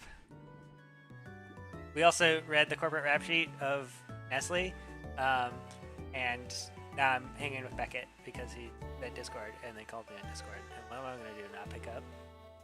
Real. So real for that. Yeah, dude. Nothing. No, yeah, I would say I grind Dota, but when I grind Dota, the end goal is to have a high enough MMR to be able to queue with my friends who are better than me. Yeah, see, that's like cry more shit. like I want to play more Dota so I can play more Dota. But like there's two kinds of Dota. There's Dota sweaty randos, and then there's Dota with your meme lord friends. Yeah, but you don't have to play prefer the ranked latter. with them. Yeah, but we do. We don't have to. We do. See? My group exclusively doesn't play ranked. There are people who do, and We they're like high mostly ranked. play and blah, blah, Turbo blah. nowadays, which is like faster unranked. Did they come out with the Zoomer mode? Yeah, well, it's been out for a few years, but yeah, Turbo is Dota for Zoomers, which we are. Except Drog, he's like 30, but he's also funny. He plays Crit Shaker. Hot take: Terraria fishing isn't that bad. Yeah, it's not. I decided during a playthrough whether or not I'm gonna fish. This is a fishing playthrough. The Obama Master Mode one was not. So I only did Duke Fish Run, but I didn't get any other resources through fishing.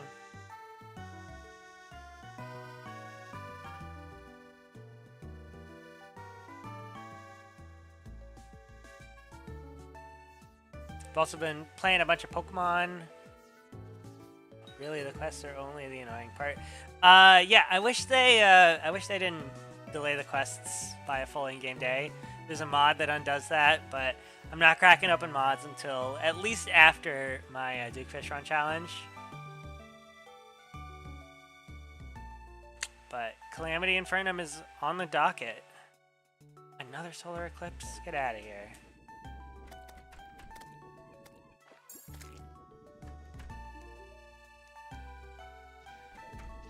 Actually, I don't have to worry about this unicorn fish. I don't have to think about it.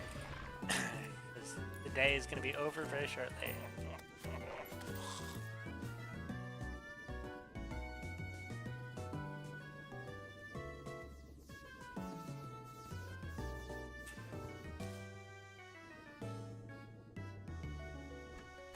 Alright, you still want that unicorn fish, or you change your mind? Zombie fish? Zombie fish. Are the achievements good or are they stupid? I feel like they're stupid. This one's a little bit stupid, but a lot of them are good. A lot of them are just, you know, standard gameplay progression. Some of the Skyrim ones are fucking dumb as fuck. Like There's what? like, like there's one of the gold one. Like yeah, have 100,000 gold. It's like no. Well, that's not even that bad though, because of all the abuses in Skyrim you could do to just get incredibly Well, high value without items. abusing. Oh, okay, yeah. Okay. Well, I don't know. Some people just RP as a merchant for the entirety of their Skyrim playthrough. I'm sitting in a box. And then there's like defeat a legendary. I feel like I did defeat a legendary Magic dragon. Lantern. The area is pretty pointless at this point. I already got the Reddit Discord. Reddit Discord is cringe. Don't get Reddit Discord. I beat. You beat Alduin. He's a legendary dragon. That counts. Then why the fuck don't I have? No, it's legendary dragon is specifically. Is Alduin harder than a legendary dragon? I think in terms of gameplay, he's probably easier. I don't know. Legendary dragon is just like what? Is that the one from the bell that you made me ring? No, it's like dragons have different like difficulties, and then like randomly generated dragons are gonna be something between regular and legendary. I don't know. Do you think I can beat legendary mode without a rod? Yeah, fuck yeah, you can. Rod's cringe. Yeah, but if you get one, you should sell it or trash it.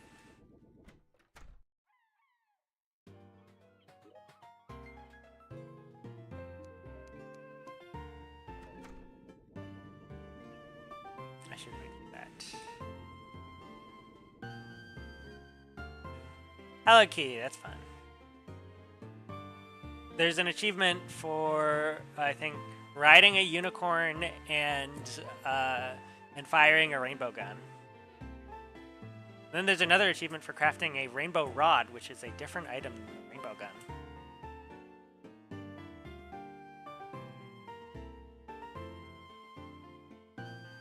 There's also one of the least sensical achievements is a reference, but it's like it doesn't make sense in game because it's two different sets. It's like there are two different metas that clash. It wants you to wear a bee armor set while firing a bee gun. The bee gun is a magic weapon, but the bee armor set is a summoner set.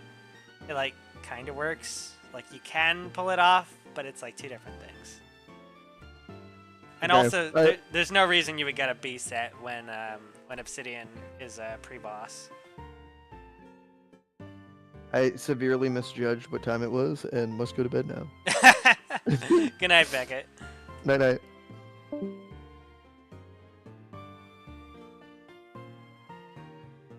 Discord's doing this thing where it's just gray for no reason. There it is. I could legit get that mount. Is the Blessed Apple right now? I could legit get that my mount is the Blessed Apple right now. It's necessary for Mechadusa. The high speed, the Hell/Goat Unicorn is amazing, except I'm not post-playing Terraria yet. You can get that high speed without a mount. Dune Riders. Get Dune Riders.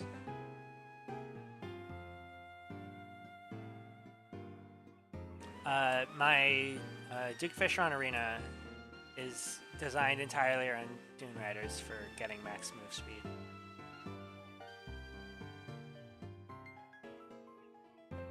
No, not on a platform. Just structure your arena so you're doing loops. You know what? Never mind. I will show you later down the line.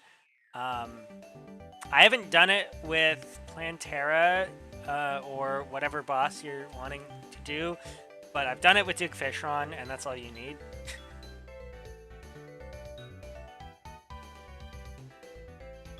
You can do loops around Duke Fishron while running on hard sand.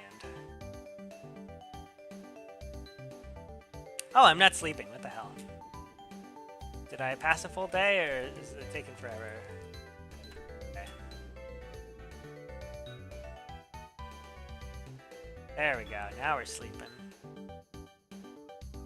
I mean, it's just Dune Riders on a platform. No, don't do it on platforms, though. Duke Fishron Phase 3 is way too absurdly strong. It's really not, though. It's hilariously easy. I haven't done it in Legendary specifically, but Phase 3 is just so incredibly predictable. I can beat it with a magic mirror.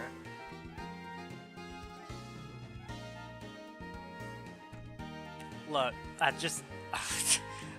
need sorry. You're setting me off. No. I can do it hitless with a magic mirror, friend. I can do it hitless, armorless with a magic mirror. We're booting up Obama again, and I'm showing you how easy this is. And it is absolutely a brag.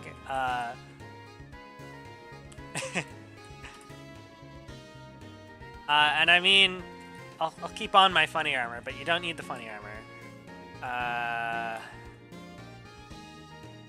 Where do I have it?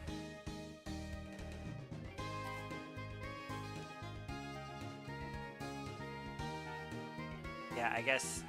Look, it's like I have like a proper setup for it. This is way overkill. But I'm gonna do the third phase hitless.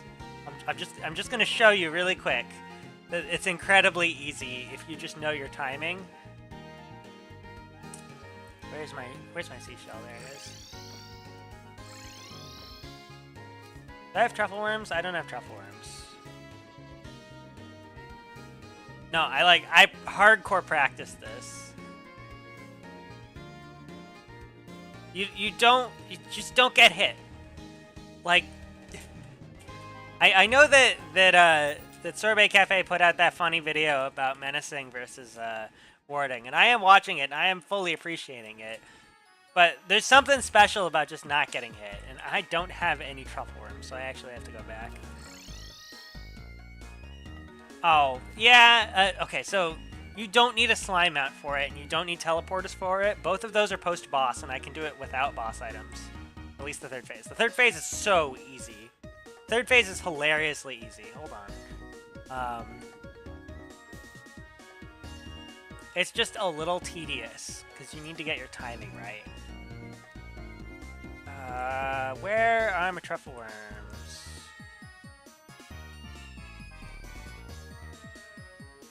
Yeah, I can do it with the poison staff, so I'll do that. Well, no, I won't, because I have crazy strong summons and I don't want to have to reorganize everything. Yeah, I am doing Duke Fish Run with pre-boss only in a bit. Right now I'm finishing fishing, but I need to just show you the proof of concept, because the third phase is hilarious. It's just like, what were they thinking making it so deterministic, you know? But I have to find. Okay, first off.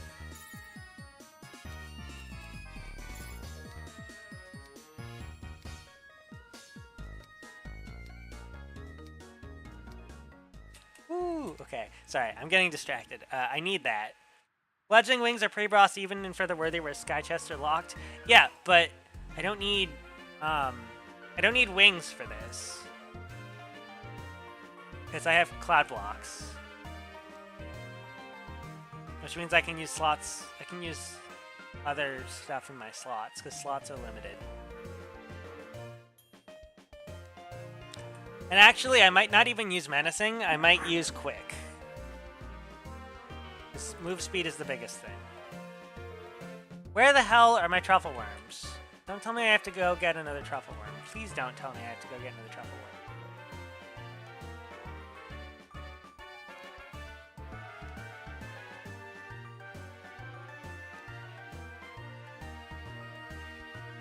Fall damage is just an opinion. Well, okay, cloud blocks negate fall damage, so, and cloud blocks are pre-boss. So, like, why even care? If you can just make all your falling spaces out of cloud blocks. There they are. Okay.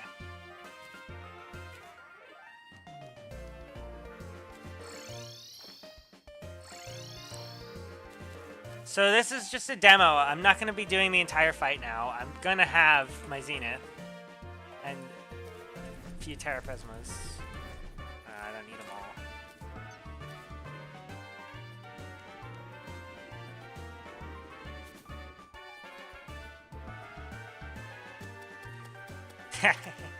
Yeah, but cloud blocks, I don't know, they're easier. Where's my fishing rod? I don't know, I haven't played on this account in a little bit. Where's my fishing rod? Where's my fishing rod? What the hell? Ay. Do I not have a fishing rod?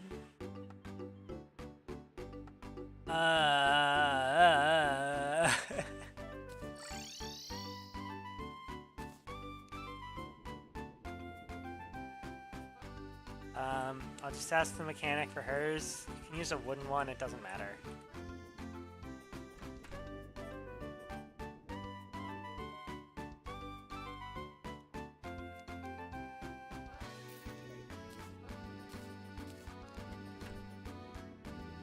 Look, I don't want to spend too long on this because I really do want all achievements. And I know that this is way more interesting than what I was doing before. But I promise I'm going to have my own like dedicated time for it. I just need to show you that it's nowhere near as hard as people think it is. What we're going to do is we're going to go set our spawn up here in this bed.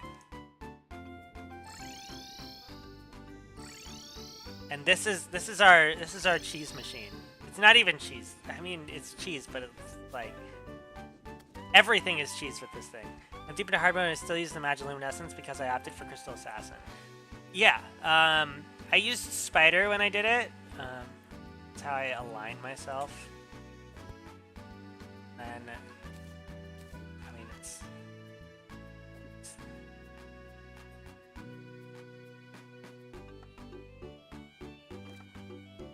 look.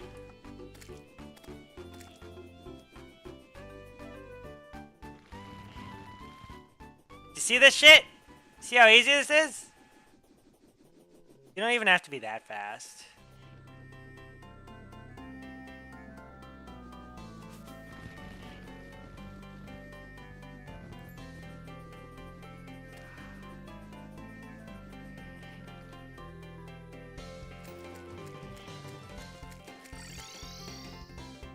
Nope.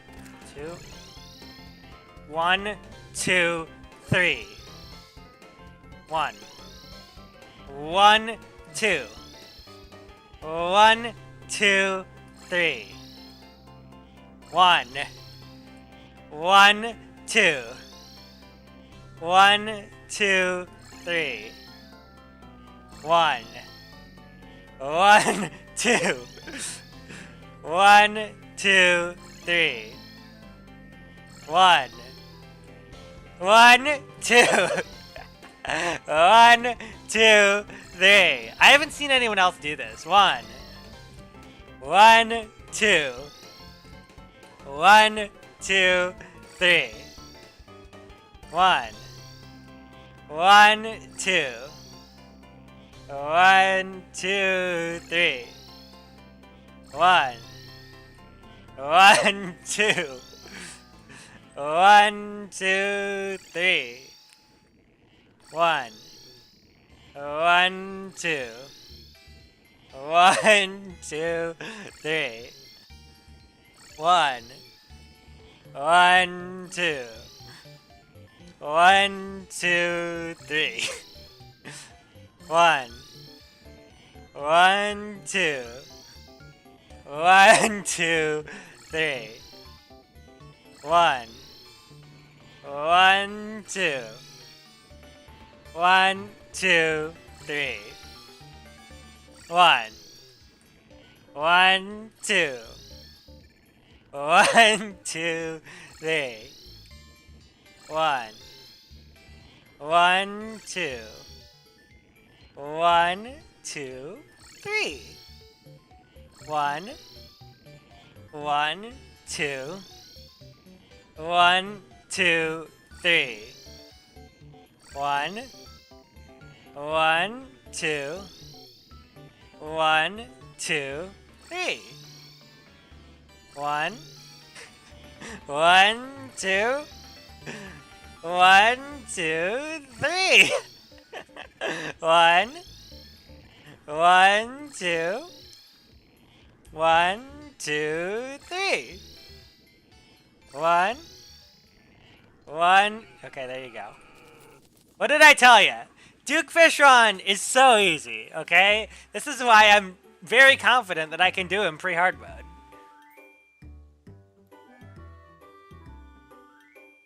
I didn't even use the rod because I'm a mobile. Yeah, but rod is cringe. Nobody should be using rod. Why the fuck would you use rod? It ruins it. because you can just click and go places. It's like, what the hell?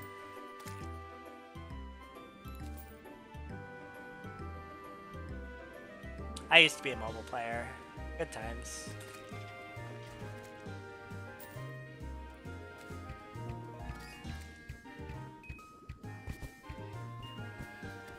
Do this to yourself? Wait, I do what? The all achievements or the pre-hard mode Dick Fish run? Because that's coming up later. Right now, this was entirely a sidetrack thing. I was fishing. I'm sorry, I just gave you a much more interesting stream that I will be doing later. All the achievements? Oh, I'm almost there. Sorry. This one... Yeah, I have 2 left, and one of them is Supreme Helper Minion. And then there's Rare Realm. But no, yeah, we're fishing. I know I just gave you something that was way more interesting than fishing. I gave you a funny Duke Fishron fight. But this stream was supposed to be fishing, and I just had to correct some things that were said in chat about Duke Fishron. The challenge after this is Duke Fishron pre-boss. 1 a.m. watching some dude stream Terraria? It's a question only you can answer, friend. But as long as you're here, I have Pokemon music. I have Magikarp. And I have a funny subscriber count. I think it's there.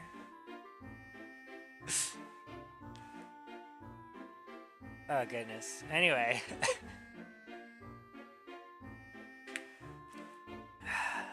Yeah, I'm going to be doing Duke Fishron pre-boss. So I'm going to be booting up a new world, giving myself a full stack of Fishron summons, Truffle Worms, and then I'm going to, without fighting any other bosses, do everything I can to win game. Do I know how to use Potions of Return? I know how to use them. I don't know if I've cheesed with them before. But I'm not opposed to fishing in the Duke Fishron playthrough as a non-fighting thing to get the ingredients I need for Potions of Return. But I don't know if I want to... Oh, you literally can't use them. Interesting. The way they work is they're just recall potions, but you also get a portal. So you recall, you do whatever you need to do, and then you portal back.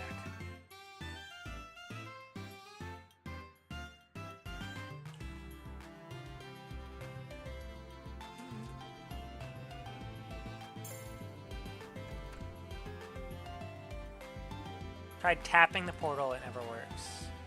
I mean, I'm not gonna make it a priority of the stream to get one of them. I think I'm just gonna let you figure that out. I'm now watching this while playing Terraria. Baller, let's fucking go. It's a good game. It's like, what, 7th best selling or something on Steam?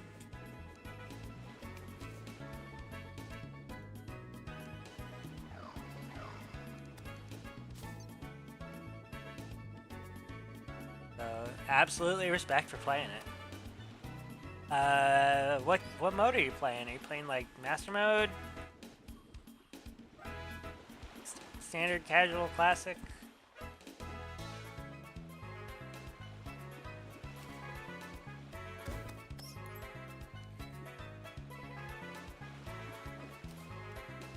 Oh, what's fun is we have a crap ton of crates and we're going to open them all once we get the achievement.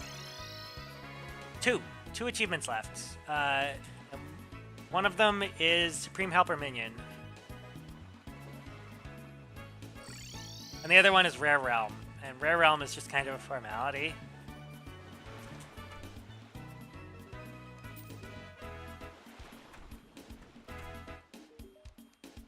But yeah, we're this is more of a casual, relaxed stream. I just got sidetracked a little while ago to fighting Duke Fishron to prove a point.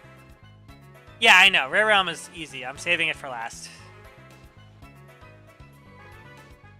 Should finish Supreme Helper Minion in a Get Fixed Boy world. That's a funny thought. I might do that. It's pretty funny. I haven't played Get Fix Play though, and I kind of want to do Get Fix Play as its own like event, so maybe not.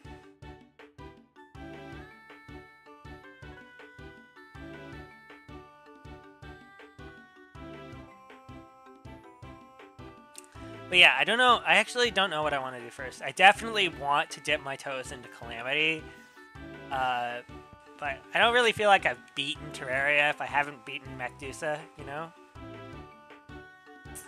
Maybe I'll have like alternating streams for that. That sounds like a good thing. 50-ish? Let me check. 50-ish left. We're at 146 out of 200.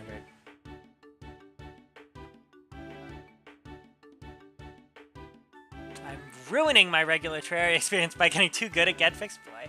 I wouldn't call that ruining. I'd call that deepening your appreciation of Terraria. Like getting better at it.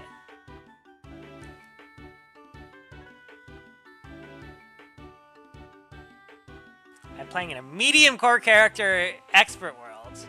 Respect. Medium core is a hell of a way to play. Oh, I didn't mean to. I hate accidental TPs. I was gonna say. This one I only have 157. Because this is an expert world. The other one I have like 700. So I usually play a different character. This is a character that I've mostly played off stream. But I have my fishing setup on him, and then my other character. Let me pop open my other character. This is the stream character. This is Barack Obama. I have 76 hours on him, as opposed to Sir Vix, who only has 68, and it's in master mode.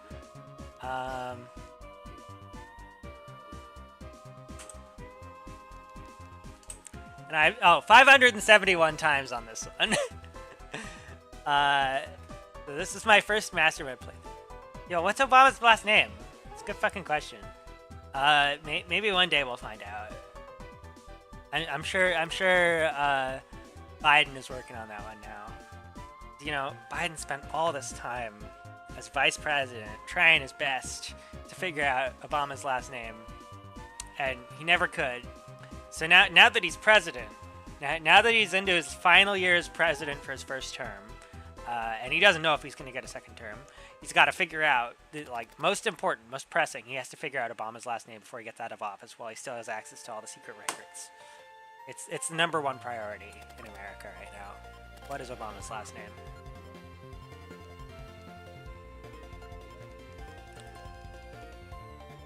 Anyway. This isn't actually multiplayer, this is just so I can alt-tab.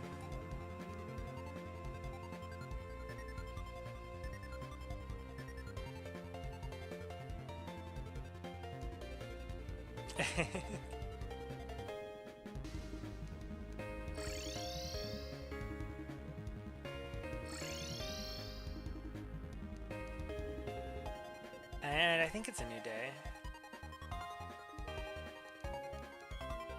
Another Crimson Fish. Okay.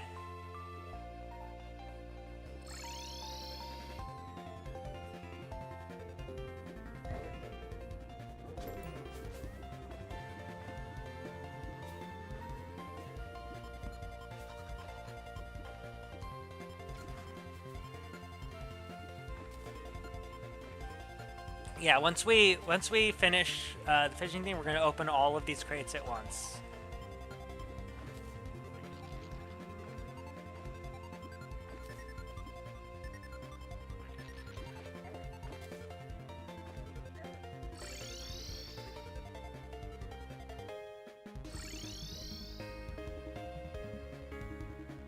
Whew.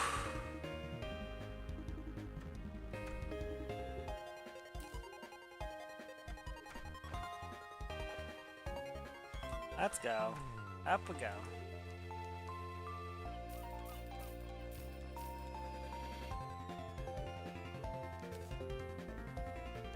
You know, we had 72 platinum, but now we only have 36 because of a certain impulse.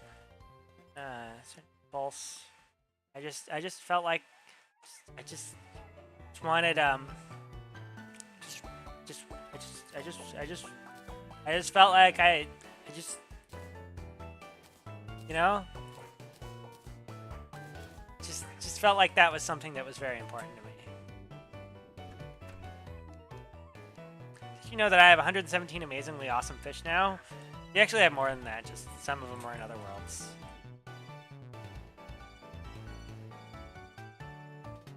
I don't know why Discord's doing that. Okay. You think there should be an achievement for finishing the game in hardcore? I could see that, yeah.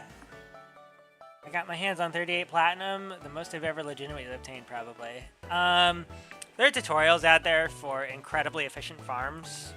I personally haven't done them, but it's easy to get 10 platinum in like a second or something.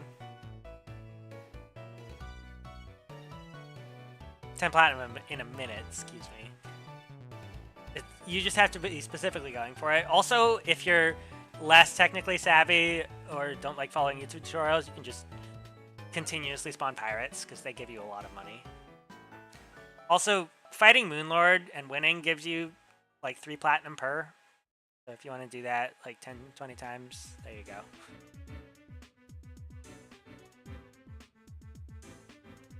Mimics and Get Fixed Boy can drop up to a platinum per kill. I get like 5 plat per Blood Moon. Yeah, and even in Not, they drop like roughly 50 gold. Nappy Gaming made a farm that gives you platinum every frame. Oh boy. That's wild, isn't it?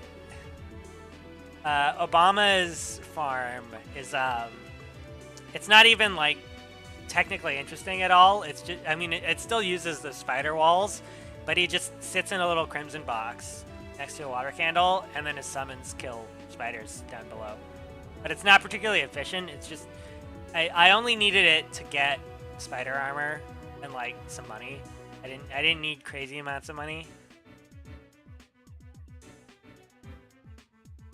I feel like, and this is saying the obvious because, you know, people who are doing this want to do it, but I think making farms like that is just, it goes away from actual game objectives because you're just doing it for the sake of making a farm as fast as possible. Like, that's the new puzzle of the game, but there's no real reason to have to do that in-game in like a vanilla playthrough. Probably reforge your Onyx Blaster to Unreal. You could, yeah. If you want to give the Goblin Tinkerer more money, I'm sure he'll take it from you.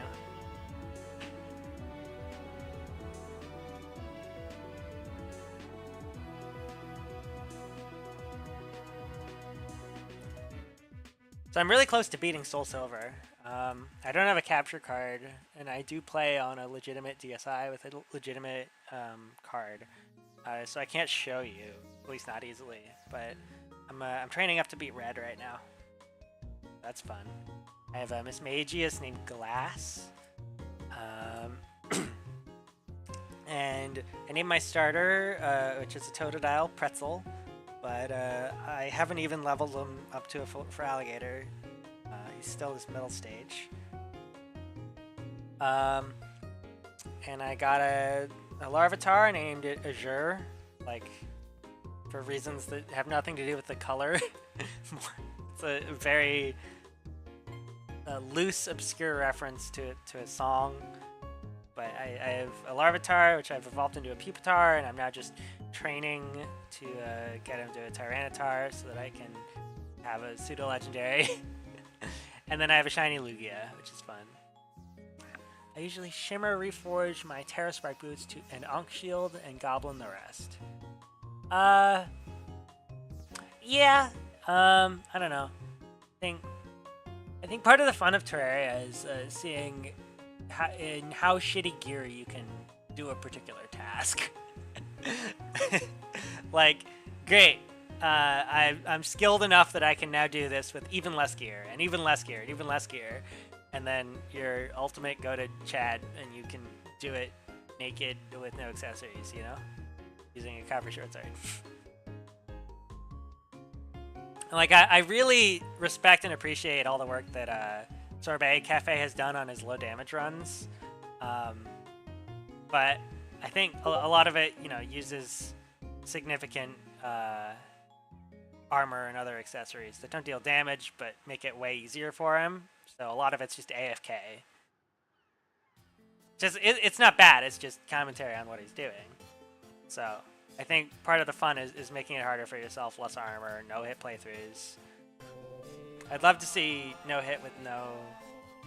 Well, no, I think I just like no hit. Maybe.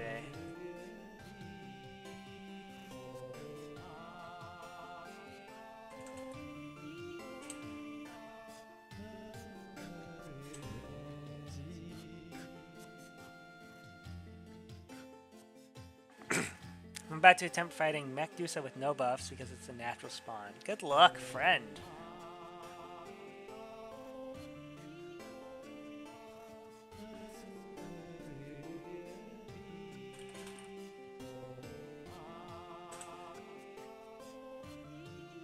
Alright, can I get another fish?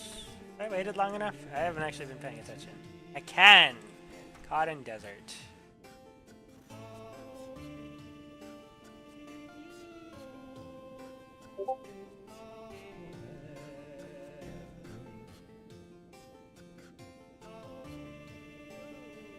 We're flying right over.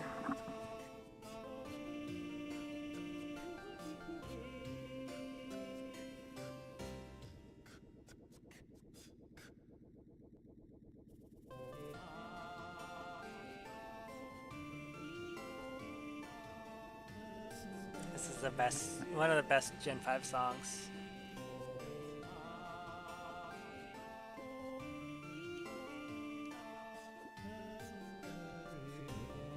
I know, right, Kibby? Village Bleach! Anyway, with regards to the title, Kevin got out. He trapped me in the basement, so now he's making me finish Terraria before he'll let me back out.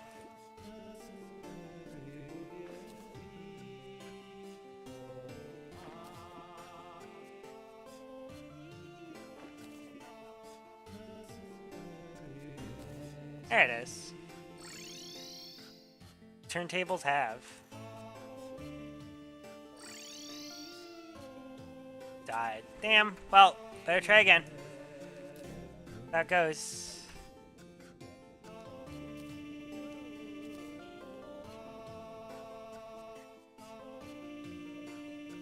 Oopie, oopie. Bum, bum, bum. Went a lot better than you expected, seeing as you have nothing for Destroyer. Ah, Destroyer is easy as. I don't know. I haven't done Mechdusa yet, so I'll speak. I won't speak out of turn.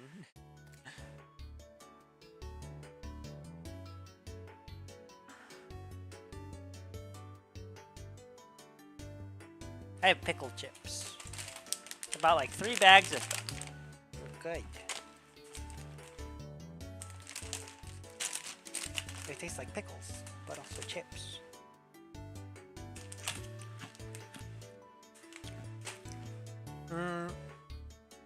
You can clear out a big space. Sticky dynamite's pretty easy to come by.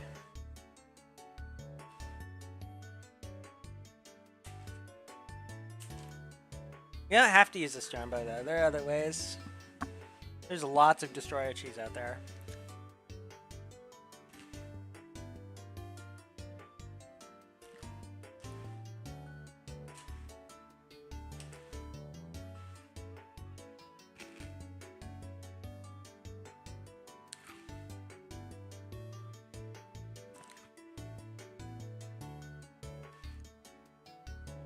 I'm gonna get more soda. I'll be back.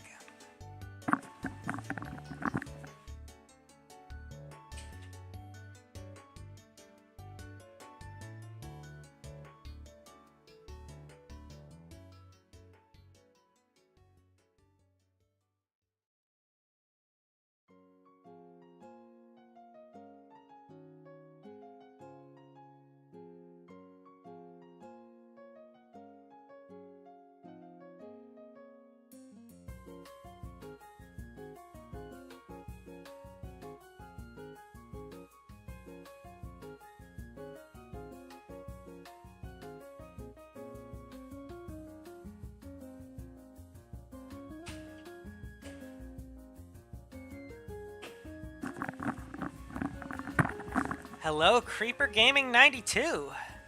We are fishing. This is an incredibly boring stream. Welcome.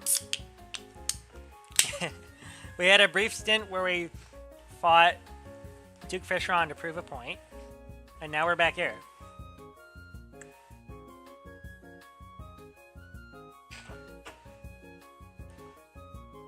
Yep, we've got like 50-ish fish to go. We also read through Nestle's corporate rap sheet, which I linked a few times, but we'll link again for ostensibility. If I can find it. There it is. Feel free to give that a look.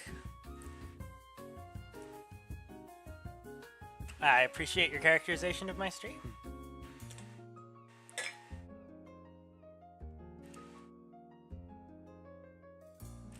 Got my funny, wacky subscriber count up next to my camera.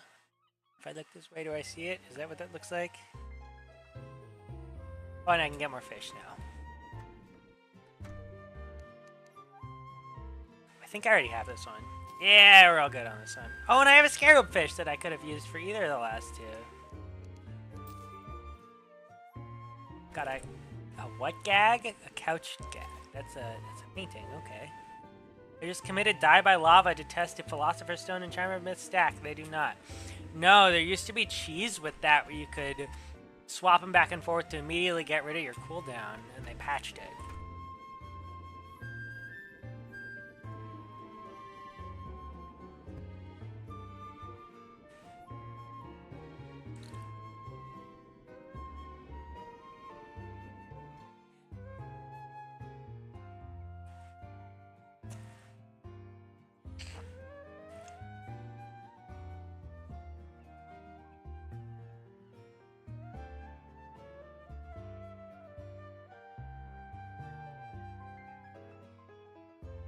This thing update? Oh my goodness, it's updating. Look at that! Look at that big number! I'm 3 away. That's crazy. What's a good Ranger accessory to use at the premix stage? You need to fill a few slots? Well, obviously the Ranger emblem.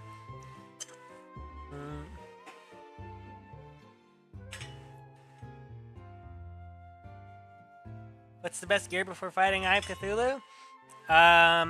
If you can get it, you probably want platinum armor, but if you can't, gold is fine, and even tungsten. And you're going to want a really long platform, and you're going to want to run along the platform.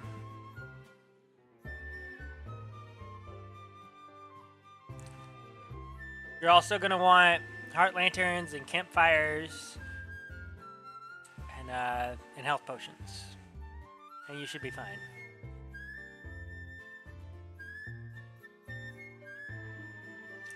The further you go into the fight, the faster he moves, but his armor lowers and lowers, so.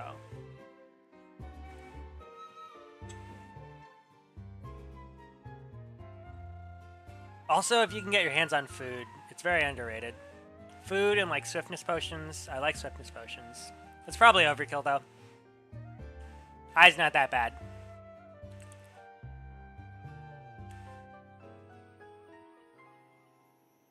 Oh yeah, Boomstick's pretty good.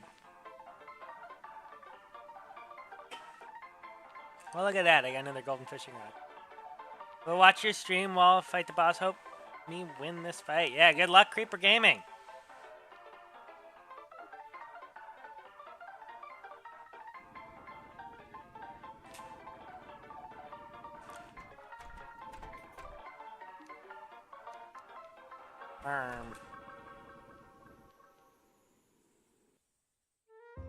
I wonder why Discord is being weird. Or it'll just go completely gray a bunch. I beat the eye with no arena prep once, and I'm legendary with a boomstick, Moonlord legs, basically whatever I could scrape together. Yeah, I find arena prep to be one of the... I find arena prep to be one of the most interesting and powerful aspects of Terraria. That's just how I like to play.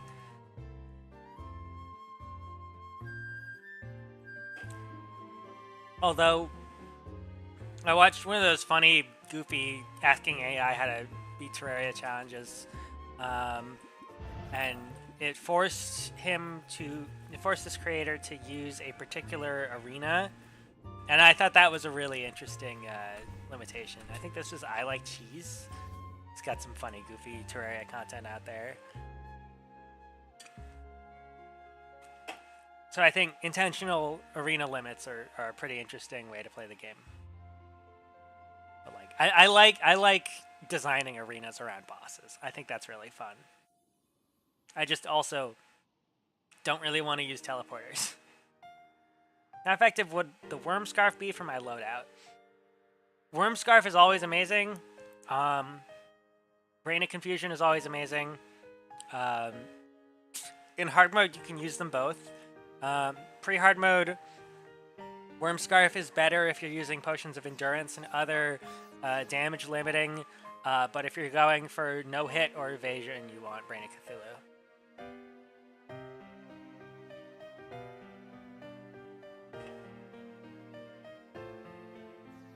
Brain of Confusion.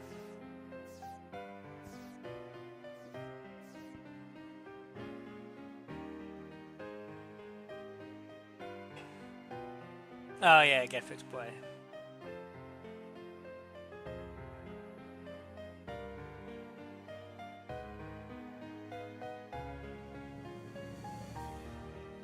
I chose the worm this time because I had never done it first before. Yeah, worm bosses are generally not that bad. I know they give everything too much health, etc., and get fixed boy, and I am looking forward to it. But yeah, worms of all things, worms are not that bad.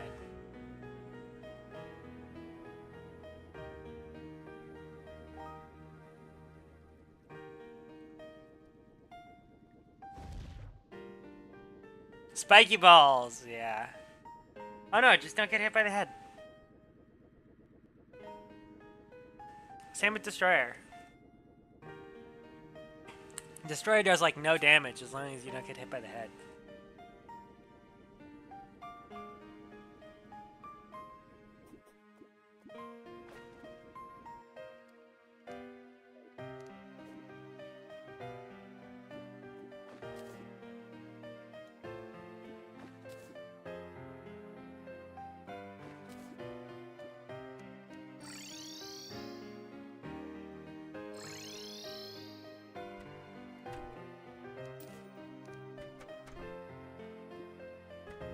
Yo, I win full platinum armor with boomstick.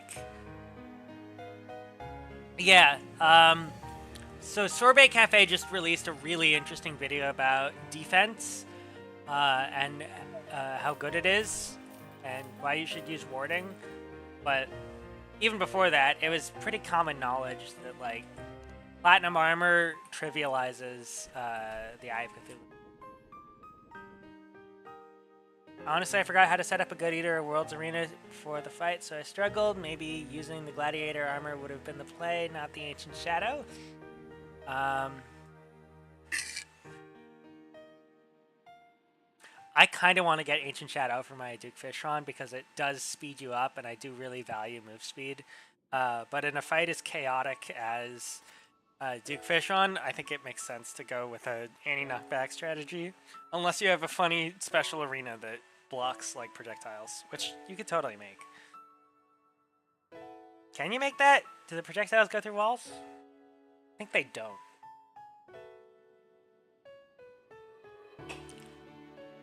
It's been a while since I watched Waffle Times Get Fixed Boy.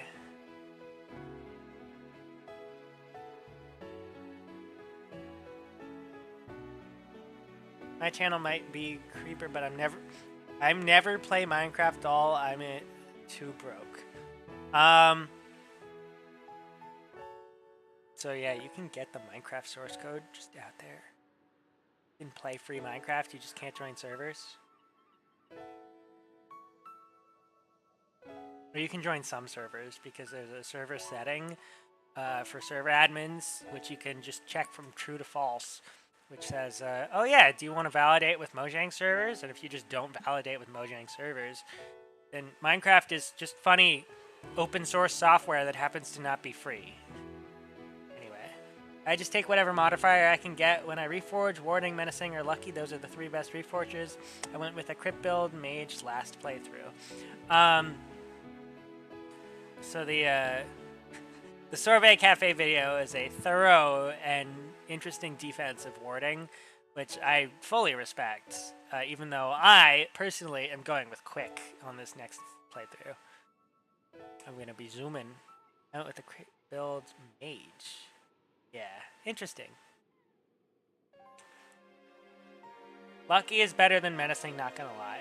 I'm sure there's math on that. But I would have to see that math before I would, like, believe you, but right now I don't know.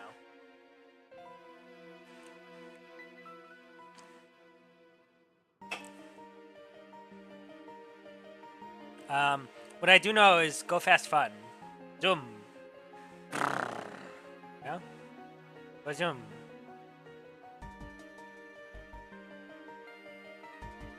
Oh, 98. Look at us. Look at us go. Woo! We're so close, guys.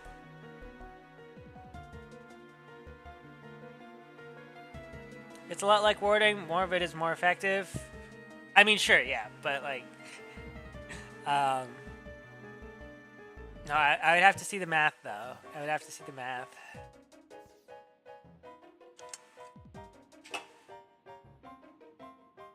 On this playthrough, I have Menacing, Guarding, Quick, Precise, Menacing. not a lot going on here. I have Warding here. I have a funny Royal Scepter, which I don't need. I don't know. I didn't try really hard on this one. None of these have anything battle-worthy.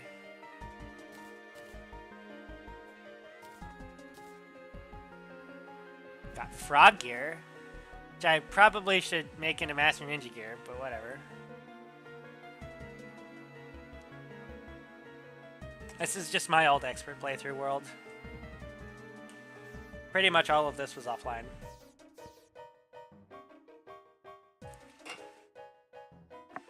But the latter half of my Obama playthrough is online, and you can watch it. I beat Moonlord live. I beat Daytime Empress live. I have a little clip of me beating Daytime Empress for the first time ever, which was exhilarating. I just did the math in my head. No, you didn't. Menacing and Lucky have the same performance for damage. You don't know that. No, okay. To know that, you would at least have to know the base crit rate.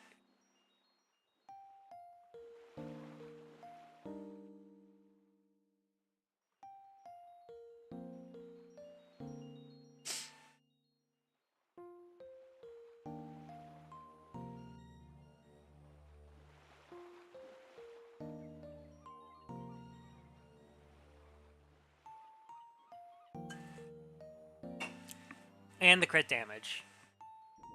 There's shit you'd have to know. And I think that shit might even be variable across the game. A 4% increase to crit is 4% more damage. Menacing is 4% more damage. Is a 4% increase to crit 4% more damage, though? You don't... Okay, it depends on how much damage a crit is.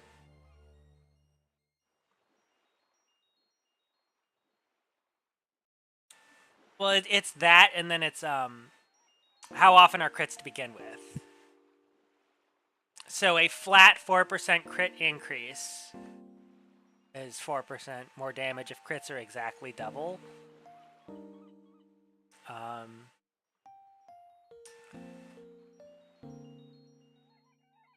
don't know. There's more I would have to know. I don't know.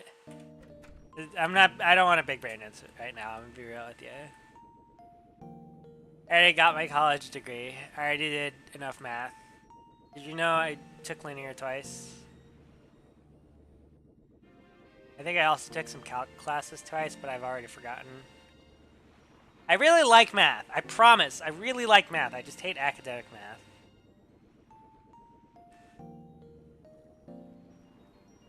But, like, I significantly respect math and mathematicians and all these sorts of puzzles and stuff. Just don't make me grind weird shit.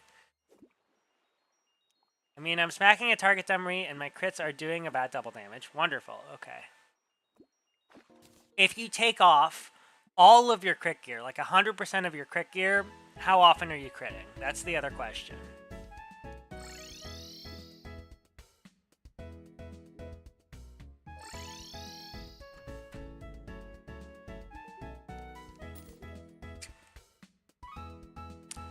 And I think there might be like an increased crit rate based on some other factors that you would have to take into consideration.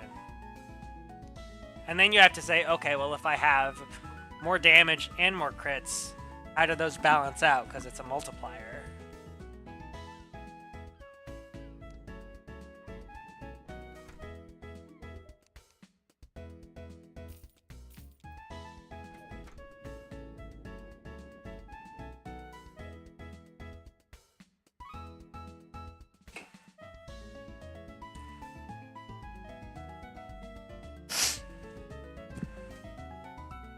Because multipliers are, it's most efficient when you have two numbers and you multiply them together. It's most efficient if, you know, they're closest together, provided that your entire range of numbers has the same sum. So 1 times 50 is obviously a lot less than 25 times 25. Or 25 times 26, what have you. So if you have n slots, right, and you want n over 2 of them to be crit and n over 2 of them to be damage. That sounds more efficient than all of them being crit or all of them being damage, right? Am I way off track here?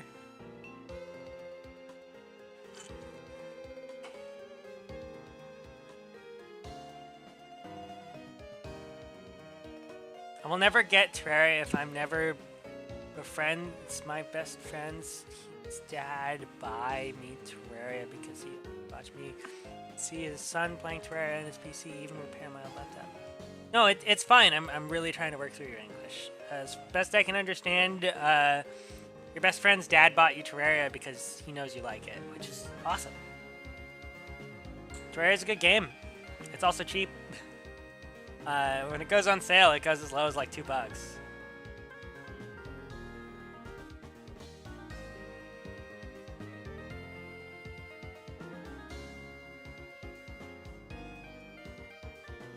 %, crit rate is double damage, and it does stop. Balances the increased effectiveness of more crit. Yeah, but are you ever going to reach that? Obviously, there's a cap when you're constantly doing double damage. But are you ever going to reach the point where the crit rate stops increasing, but the damage rate can keep increasing when you have like 2, 3, 4, 5, 6, 7 accessory slots? Late game rangers. Oh, I see, because there's other shit going on. Understood.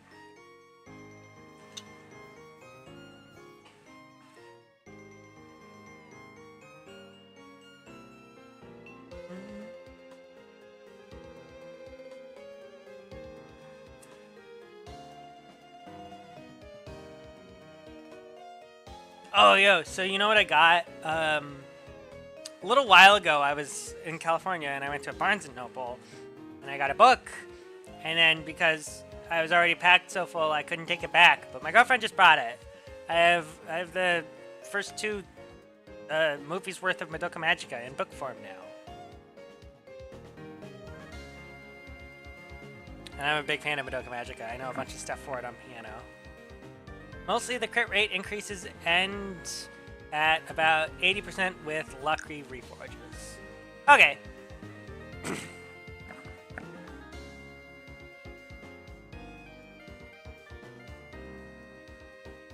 Yeah. And then I was really hyped for the Spice and Wolf remake until we actually started watching it, but I also got the first volume of the light novels for Spice and Wolf. And then the remake is worse than the original, so fuck that.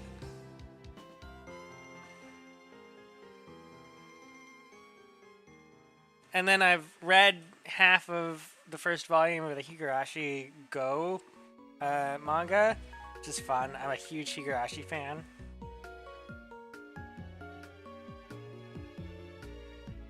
Those are the books I have up there, and then I have a bunch of DS games. What's my favorite weapon in the game? Mine's the Knight's Edge. Let's see, what is my favorite weapon in the game? Probably the flamethrower or the elf melter, honestly.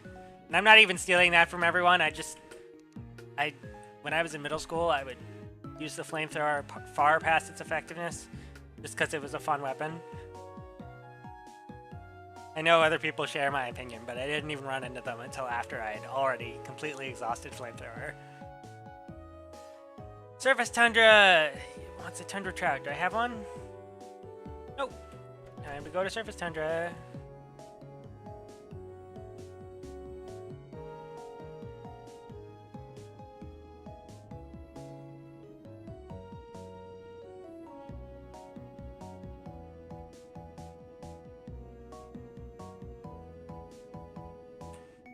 Let me check. What date? It does. 99! We need one more subscriber! I should probably keep that window active. Looks like it doesn't update if I don't.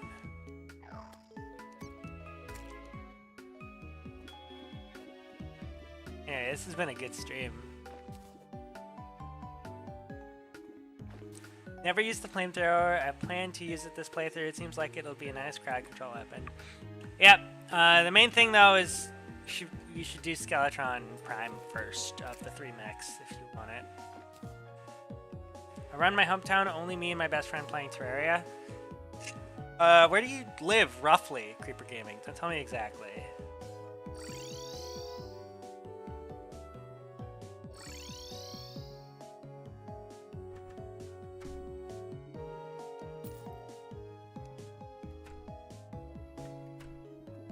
$100 is showing up on my screen. Did we do it? Yo! We did it! Woo! We're 100 subscribers! Oh, that's fun. That's really fun. Look at that. That's a good times had by all moment.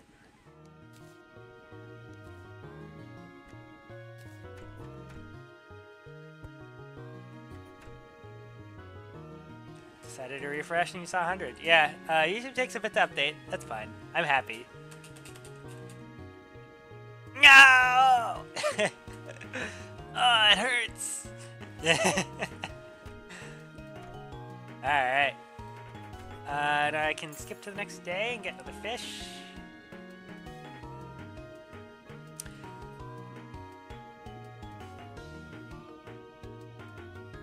You're from Indonesia. No, it's totally fine that you're not good at English. I'm interested that my stream is getting recommended in all these different places, right? And I thought, it's funny because here in America, like, at least among my age group, most people know what Terraria is. Granted, I have a bias because I'm part of a chronically online social group, but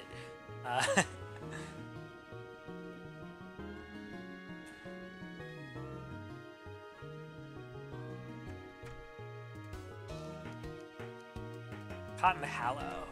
And I think that's just any Hallow, which means I can probably go to this one.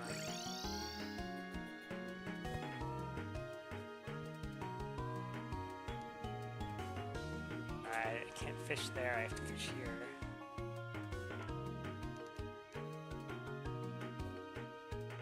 But no, yeah, I'm glad you're in a position where you can play Terraria.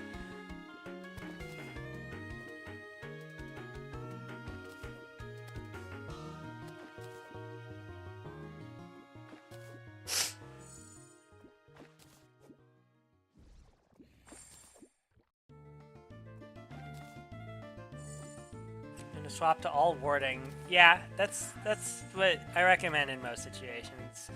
As does Sorbet Cafe, who I respect greatly.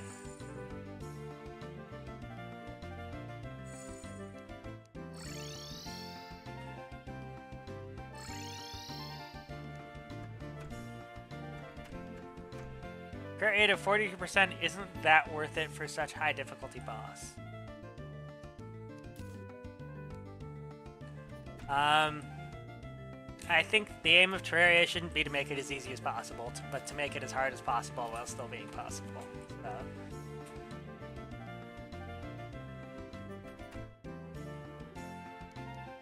But that's how I enjoy the game, and you should play how you enjoy it.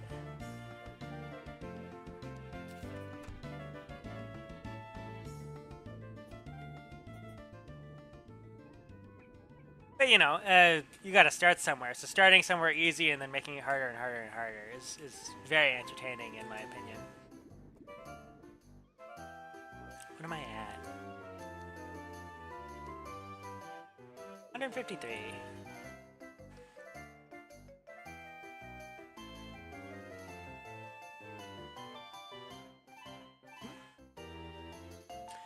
The Goblin gave me like 6 different lucky and menacing reforges before I got warding. I feel ya. I feel ya. But simply become rich. Exit the middle class by fucking over your peers.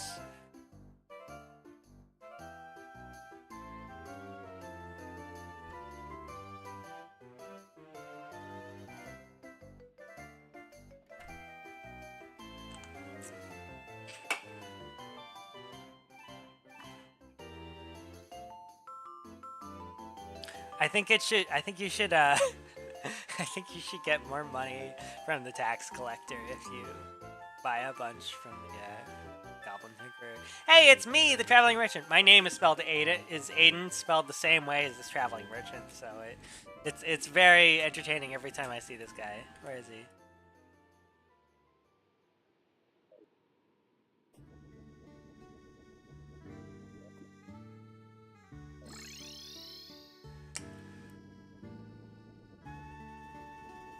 I'm a magician. I take your money and I make it disappear. Hunter Club. Water gun. Stopwatch, not a kid.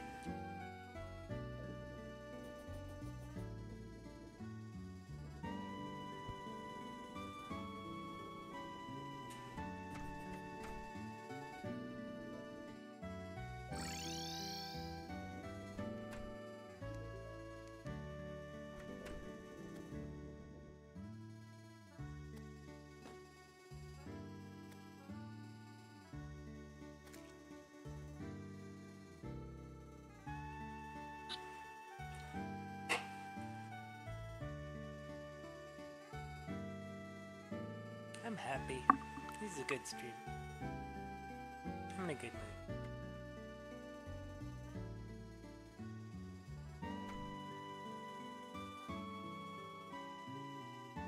I think I'd be sadder because I don't get to see my girlfriend in person for another few months. But, no, I'm still in a really good mood from having been able to see her at all.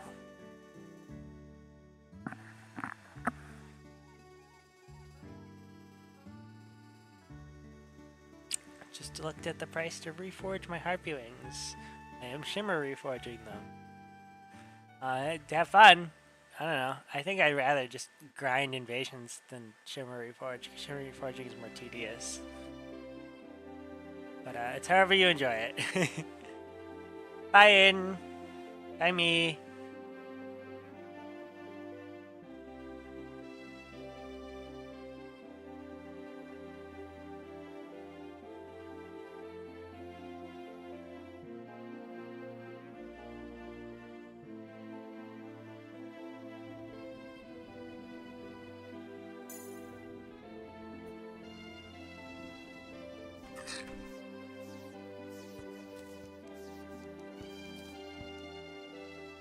Hey, and I have that one.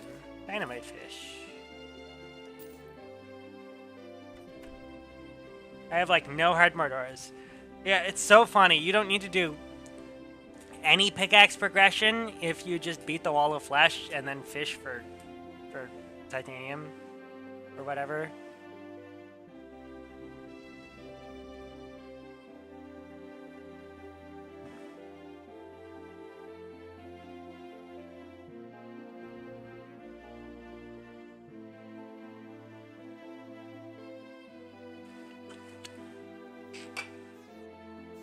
But no, if you just bite the bullet and get hard Mordors, it's actually not that bad. in this world, not my Obama world. In this world, I specifically didn't break any altars until well after the mech bosses. Like I did all my hard mode ore fishing. Just skipped everything.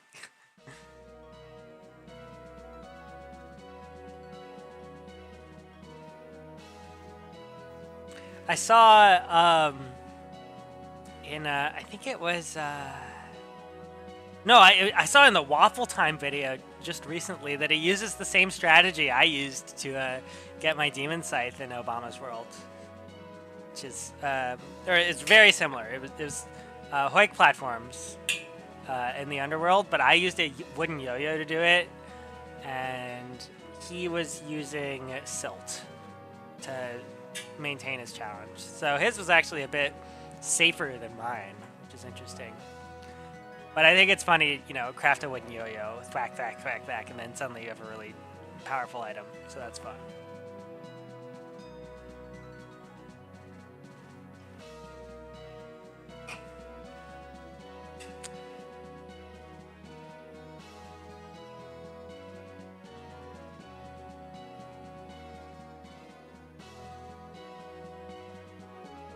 I'm a little bit addicted to Terraria Tube. I know a lot of the YouTubers. Hey, I have that one.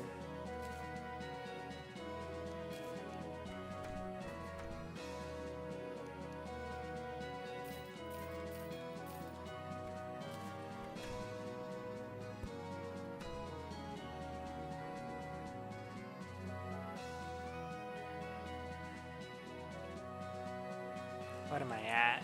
Subscriber wise, still exactly 100. That's so pretty. Just a perfect 100. No, I really want all achievements. I am getting a little tired.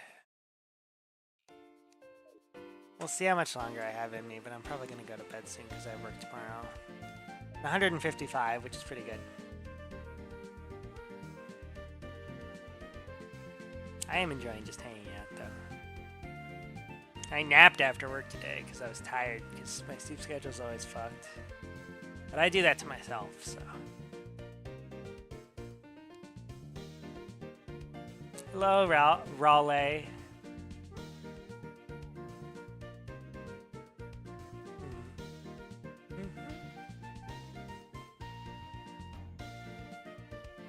Oh, you know what? What are some fun bullets? I love getting steampunk. Where is it?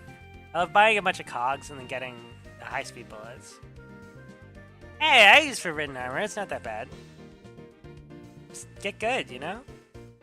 But you're playing Get Fixed player, right?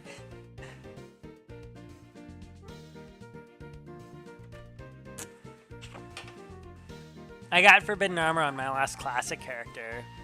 And Obama was a combo mage summoner, so. It's impossible to get. Just depends on how long you're willing to grind for it.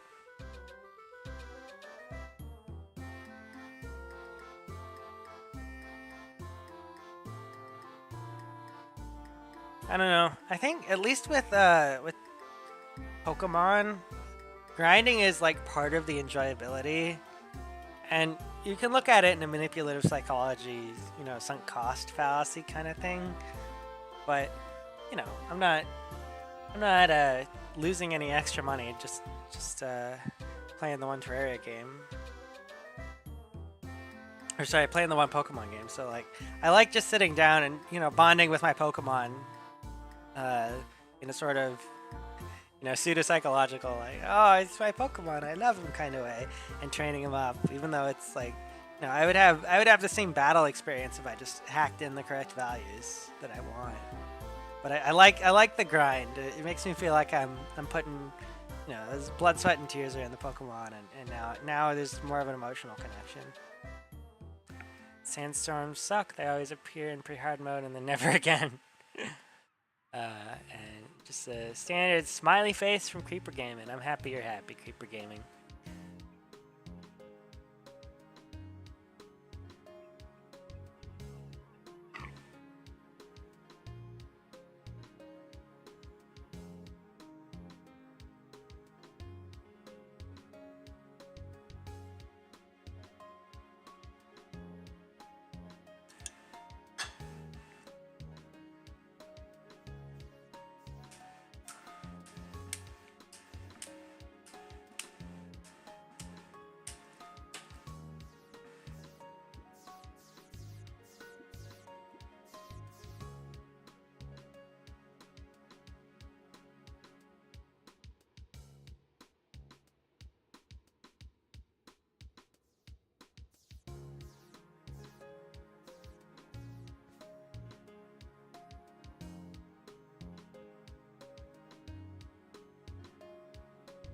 These wings need 20 gold to reforge. No way I'm paying that. You can't afford 20 gold? Can't afford 20 platinum to do it 100 times because the Goblin Tinker is absolutely not going to give you what you want?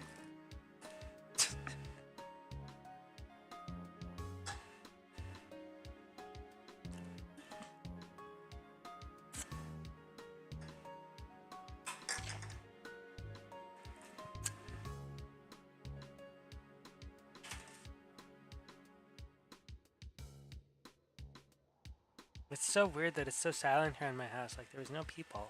It's daytime here. Eh.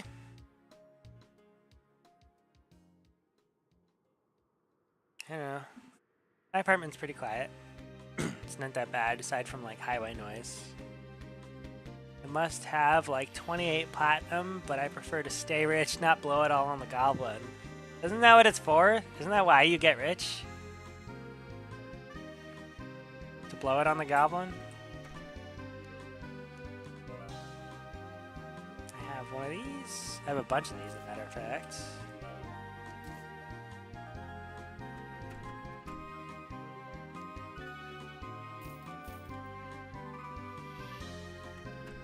If you're in the basement, then where's Nathan?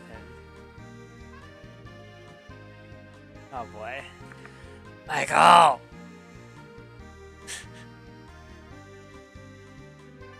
Took surprisingly little time to get warding. Also, Michael, get your lore straight. It's Kevin Nathans. Anyway, he swapped places with me.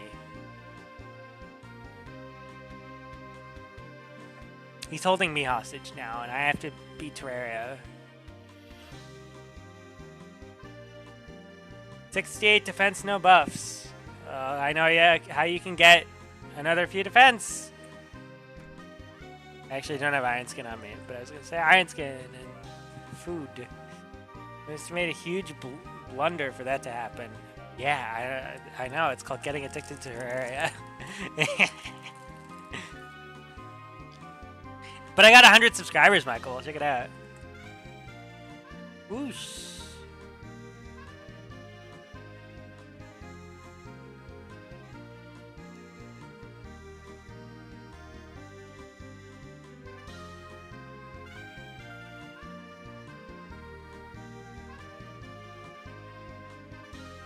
Anyway, we're relatively close. We're like 3/4 of the way there, maybe a little more. We're 156. 83 with Bass Statue, Iron Skin, and Minor Food. Well, yeah, but you can get better than Minor Food Buff really fucking easy. No, okay, well, Burger is major food buff, but, like, you can get a medium food buff just from fishing. It's, like, super easy. I tend to use Pho.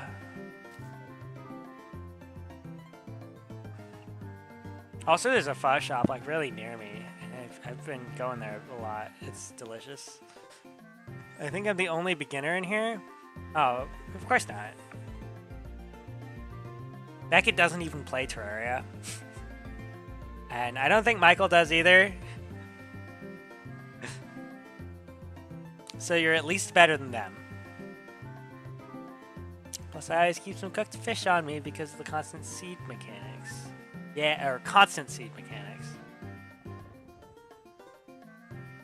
So I have easy access to minor food buffs.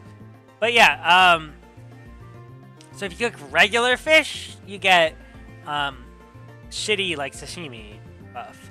But if you cook fish that are like for potions, then you get medium buff. So you should, or even just some of the biome specific fish. I know you can get the medium buff with shrimp here. Problem is, Shrimp and I had a falling out in Rhode Island. And both times I've tried to reconcile, it has not gone well. So Shrimp and I are not friends. So Shrimp is inherently wrong, and I will not even be eating it in a video game. It's never ethical to engage with Shrimp.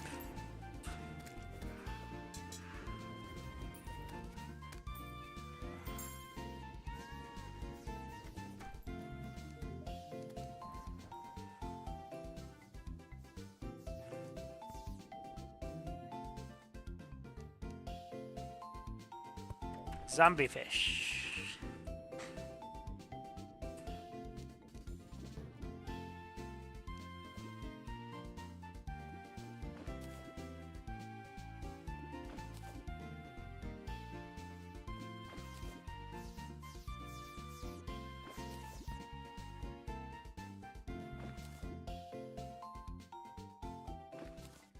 Your money is probably going to go into buying pig granadas for bacon.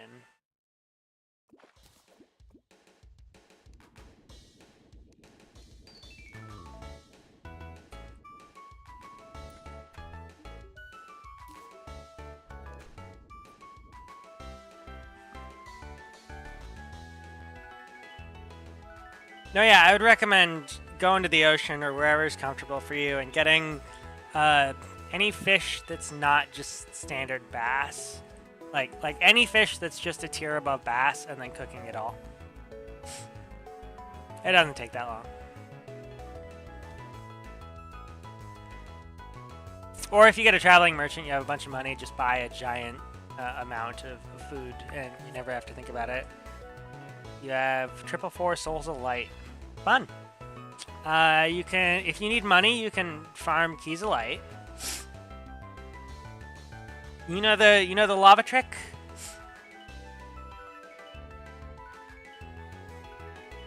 You can make a chest and you can walk away from it without actively closing it. And if it's sitting in lava, it won't attack you. It'll just sit there and die to the lava. And you can use that for super easy biome chest drops. It's a cheese. I don't know if or when they're patching it.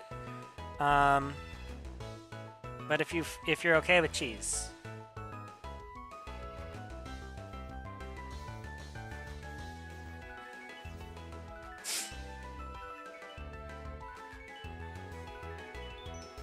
The regular mammoths drop like 5 times the money. They do, but you can sell the biome drop. And even though, I mean, biome mammoths still drop a lot of money. They still drop like 10 gold. If you're farming them quickly, you're fine. And if you have 444 Souls of Light, you're fine. Another desert fish.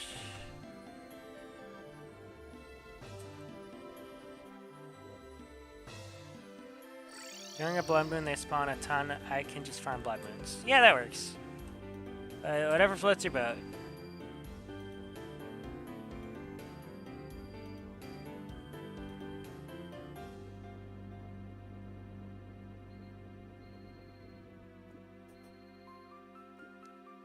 If you're slick about it, you can get a driplet crippler. It's a golden slime. Is that vanilla?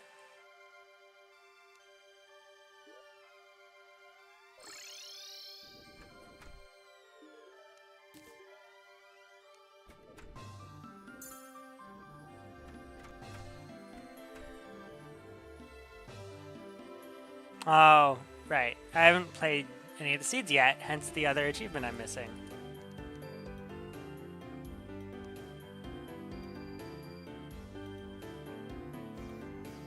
Along with the godforsaken Jungle Mimic! I do know about that one.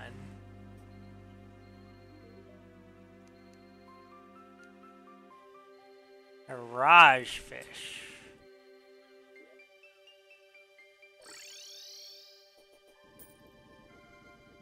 Hello there, Sapphire.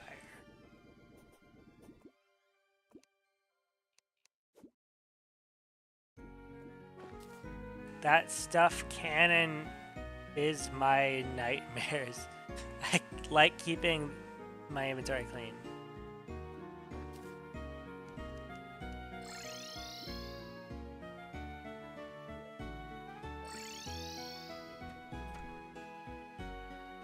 It's bad enough without the 10 billion different blocks in my inventory. Yeah, I've gotten in the habit of just selling anything and everything.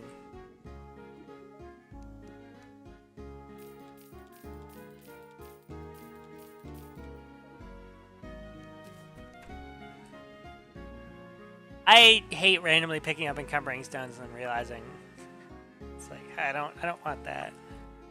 I'd rather just collect the things and trash them.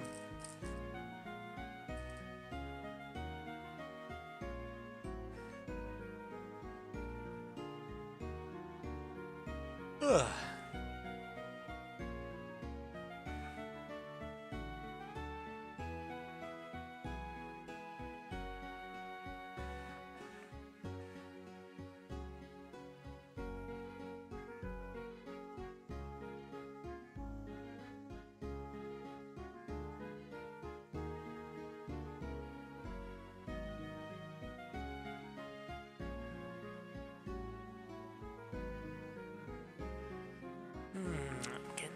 tired.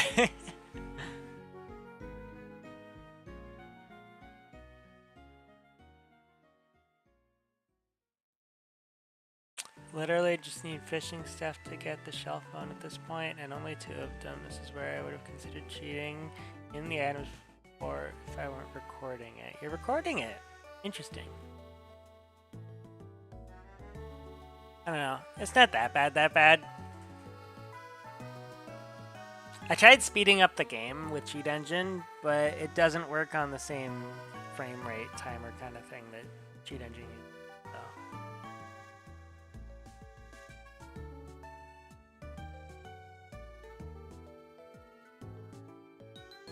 I'm not actually entirely sure how Cheat Engine speeds stuff up.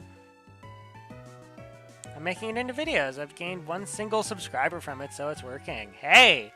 That's a whole person who's enjoying your videos. You have made someone happier. You did a thing. Good job, you.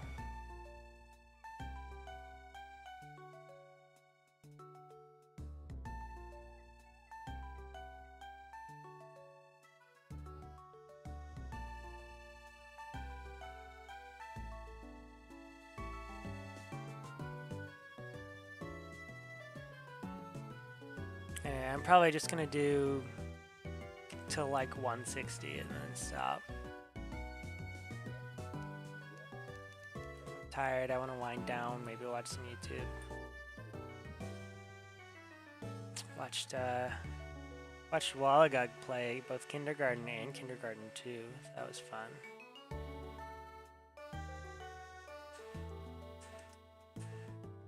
The damage variant. It seems too small, but it literally determines if I survive an attack or get one shot by a biomimic. Skill issue. Just run away from the biomimic. Simple. Or have recall potions at the ready if you don't hit him.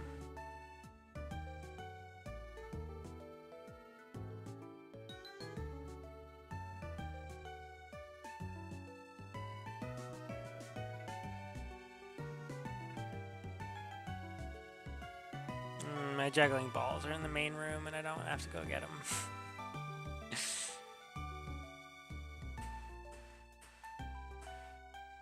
Yeah. In lieu of Spice and Wolf, because I wanted... So I set up like a watch party with a couple of friends, Beckett being one of them. And we were going to watch Spice and Wolf, and then Spice and Wolf was trash, and we all got sick of it. So we switched to Kaiju number 8, and I'm really enjoying Kaiju number 8. But like, it's something I really want to binge. It's killing me that I'm watching it 1 a week because sometimes it's like a payoff of multiple days. It's like, oh, finally he did the thing. And other times it's like, that episode didn't really have much going on in it, you know? Like, it wasn't a bad episode, I just wish there was more. It served a very important purpose in the plot, but there was no action, nothing to like dig into. There's so much in the way, and I'm way out farming Hallow Drops, so no recalls. I'm trying to keep a regular Mimic from despawning for the money. You'll figure it out, I'm sure.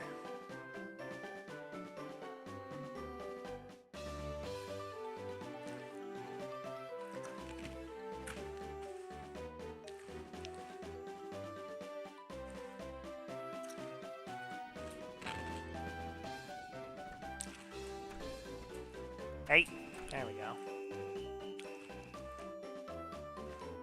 Mudfish from the jungle.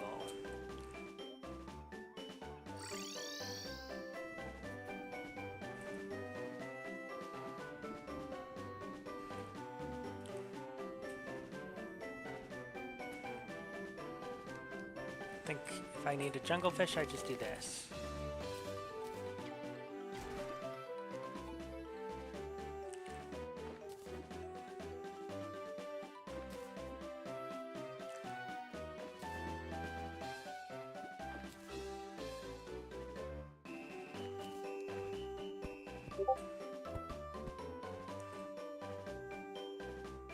Yeah, and I'm getting messages from people important to me, also wanting to wind down, so I think this is going to be my last fish right here. Hunter bosses deal so much damage to regular enemies except for Queen Slime and Plantera. New calf my HP and 1 hit for some reason. So much less damage than regular enemies. Oh.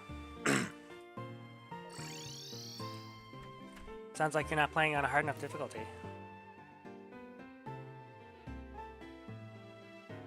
Yeah, but no, it's time. It's certainly time. I'm gonna sell my drops and then